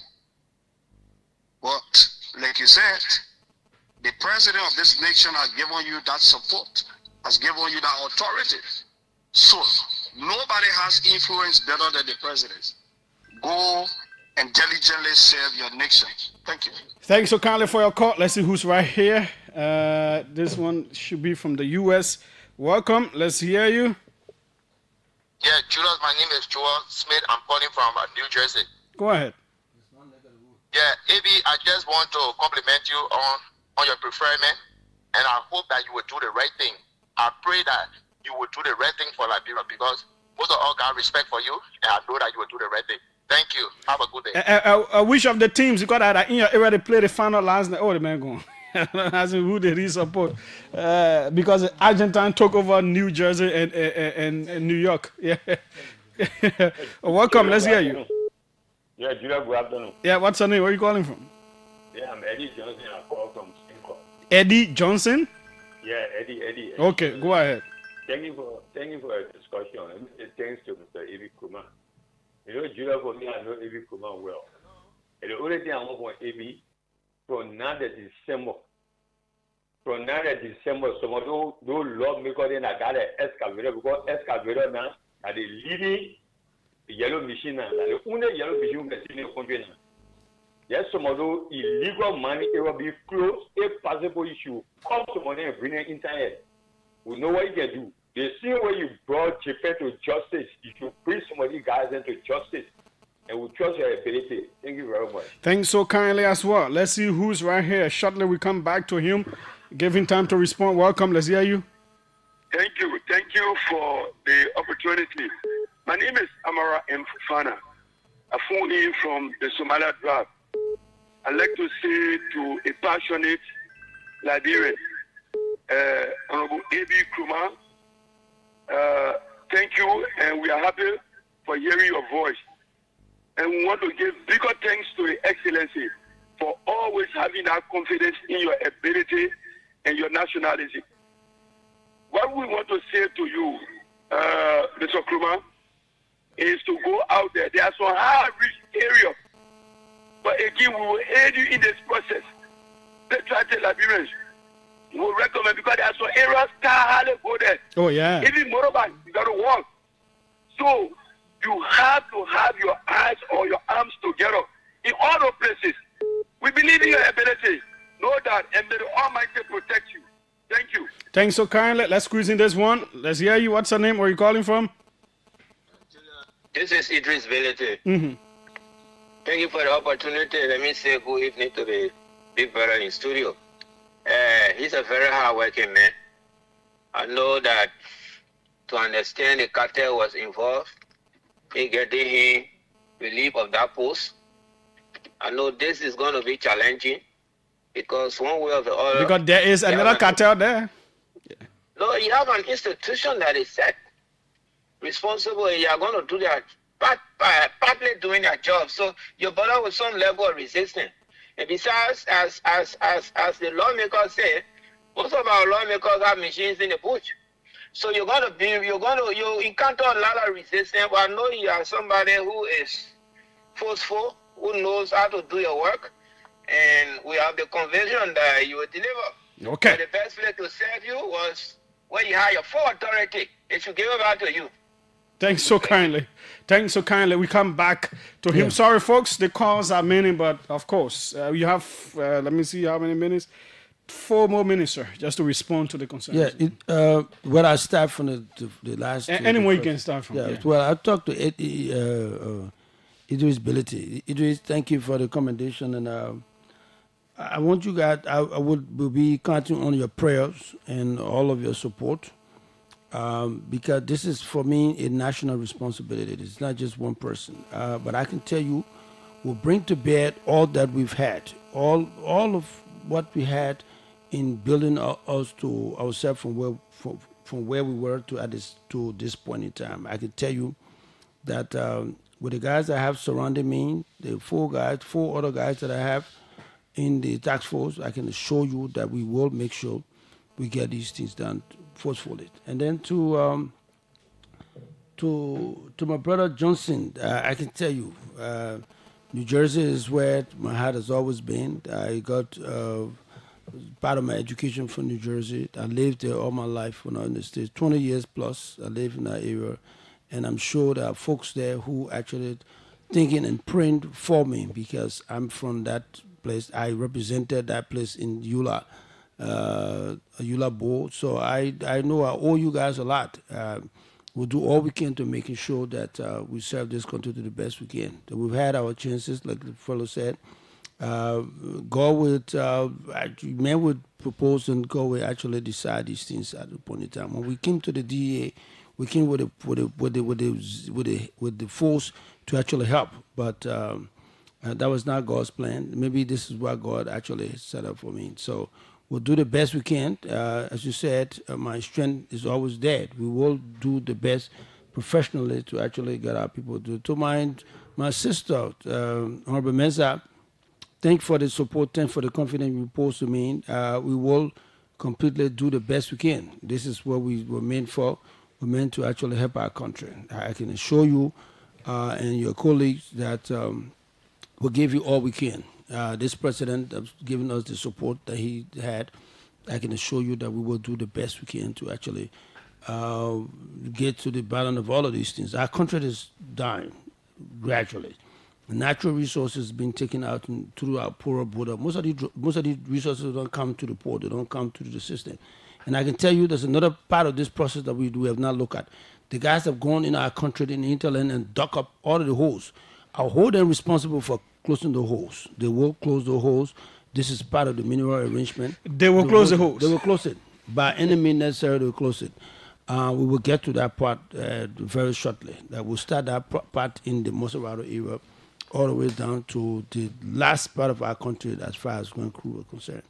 We'll get there. The holes will be closed. You can't come to somebody's country and just dig up holes and you leave it there and go. Our children will not have the opportunity to actually live for it. We'll start with that first. And the issue, the guys that have the Class C, Class B, Class A lesson, if you get aspiration lessons and you go ahead and start to dig diamond, we'll grab you. I will cuff you myself and bring you back to Monrovia. That's about the Colombian embassy. The Colombian embassy, yes, we had an opportunity. We've seen it. When we first got on board, it raised a concern for me to actually see that they were doing fish business in that place. But to see that the fish business and stuff were there, that's a diplomatic enclave to a larger extent. We wanted to have opportunity to actually address it professionally and tactically. As we're getting to the bottom of asking questions where the 5W and 1H, as we're getting there, we'll put it out. And so we didn't have the opportunity. And I've already talked to guys to see if we can do it. We're not going to go to diplomatic enclave and start to dig into them. Why are you here? Why are you not here? We just put up to just ask questions as to how we can resolve these issues. So that's part of it. And then So again, I'm calling all of the folks. Just 10 seconds. The folks that have had these processes, they live up to it from the time they started.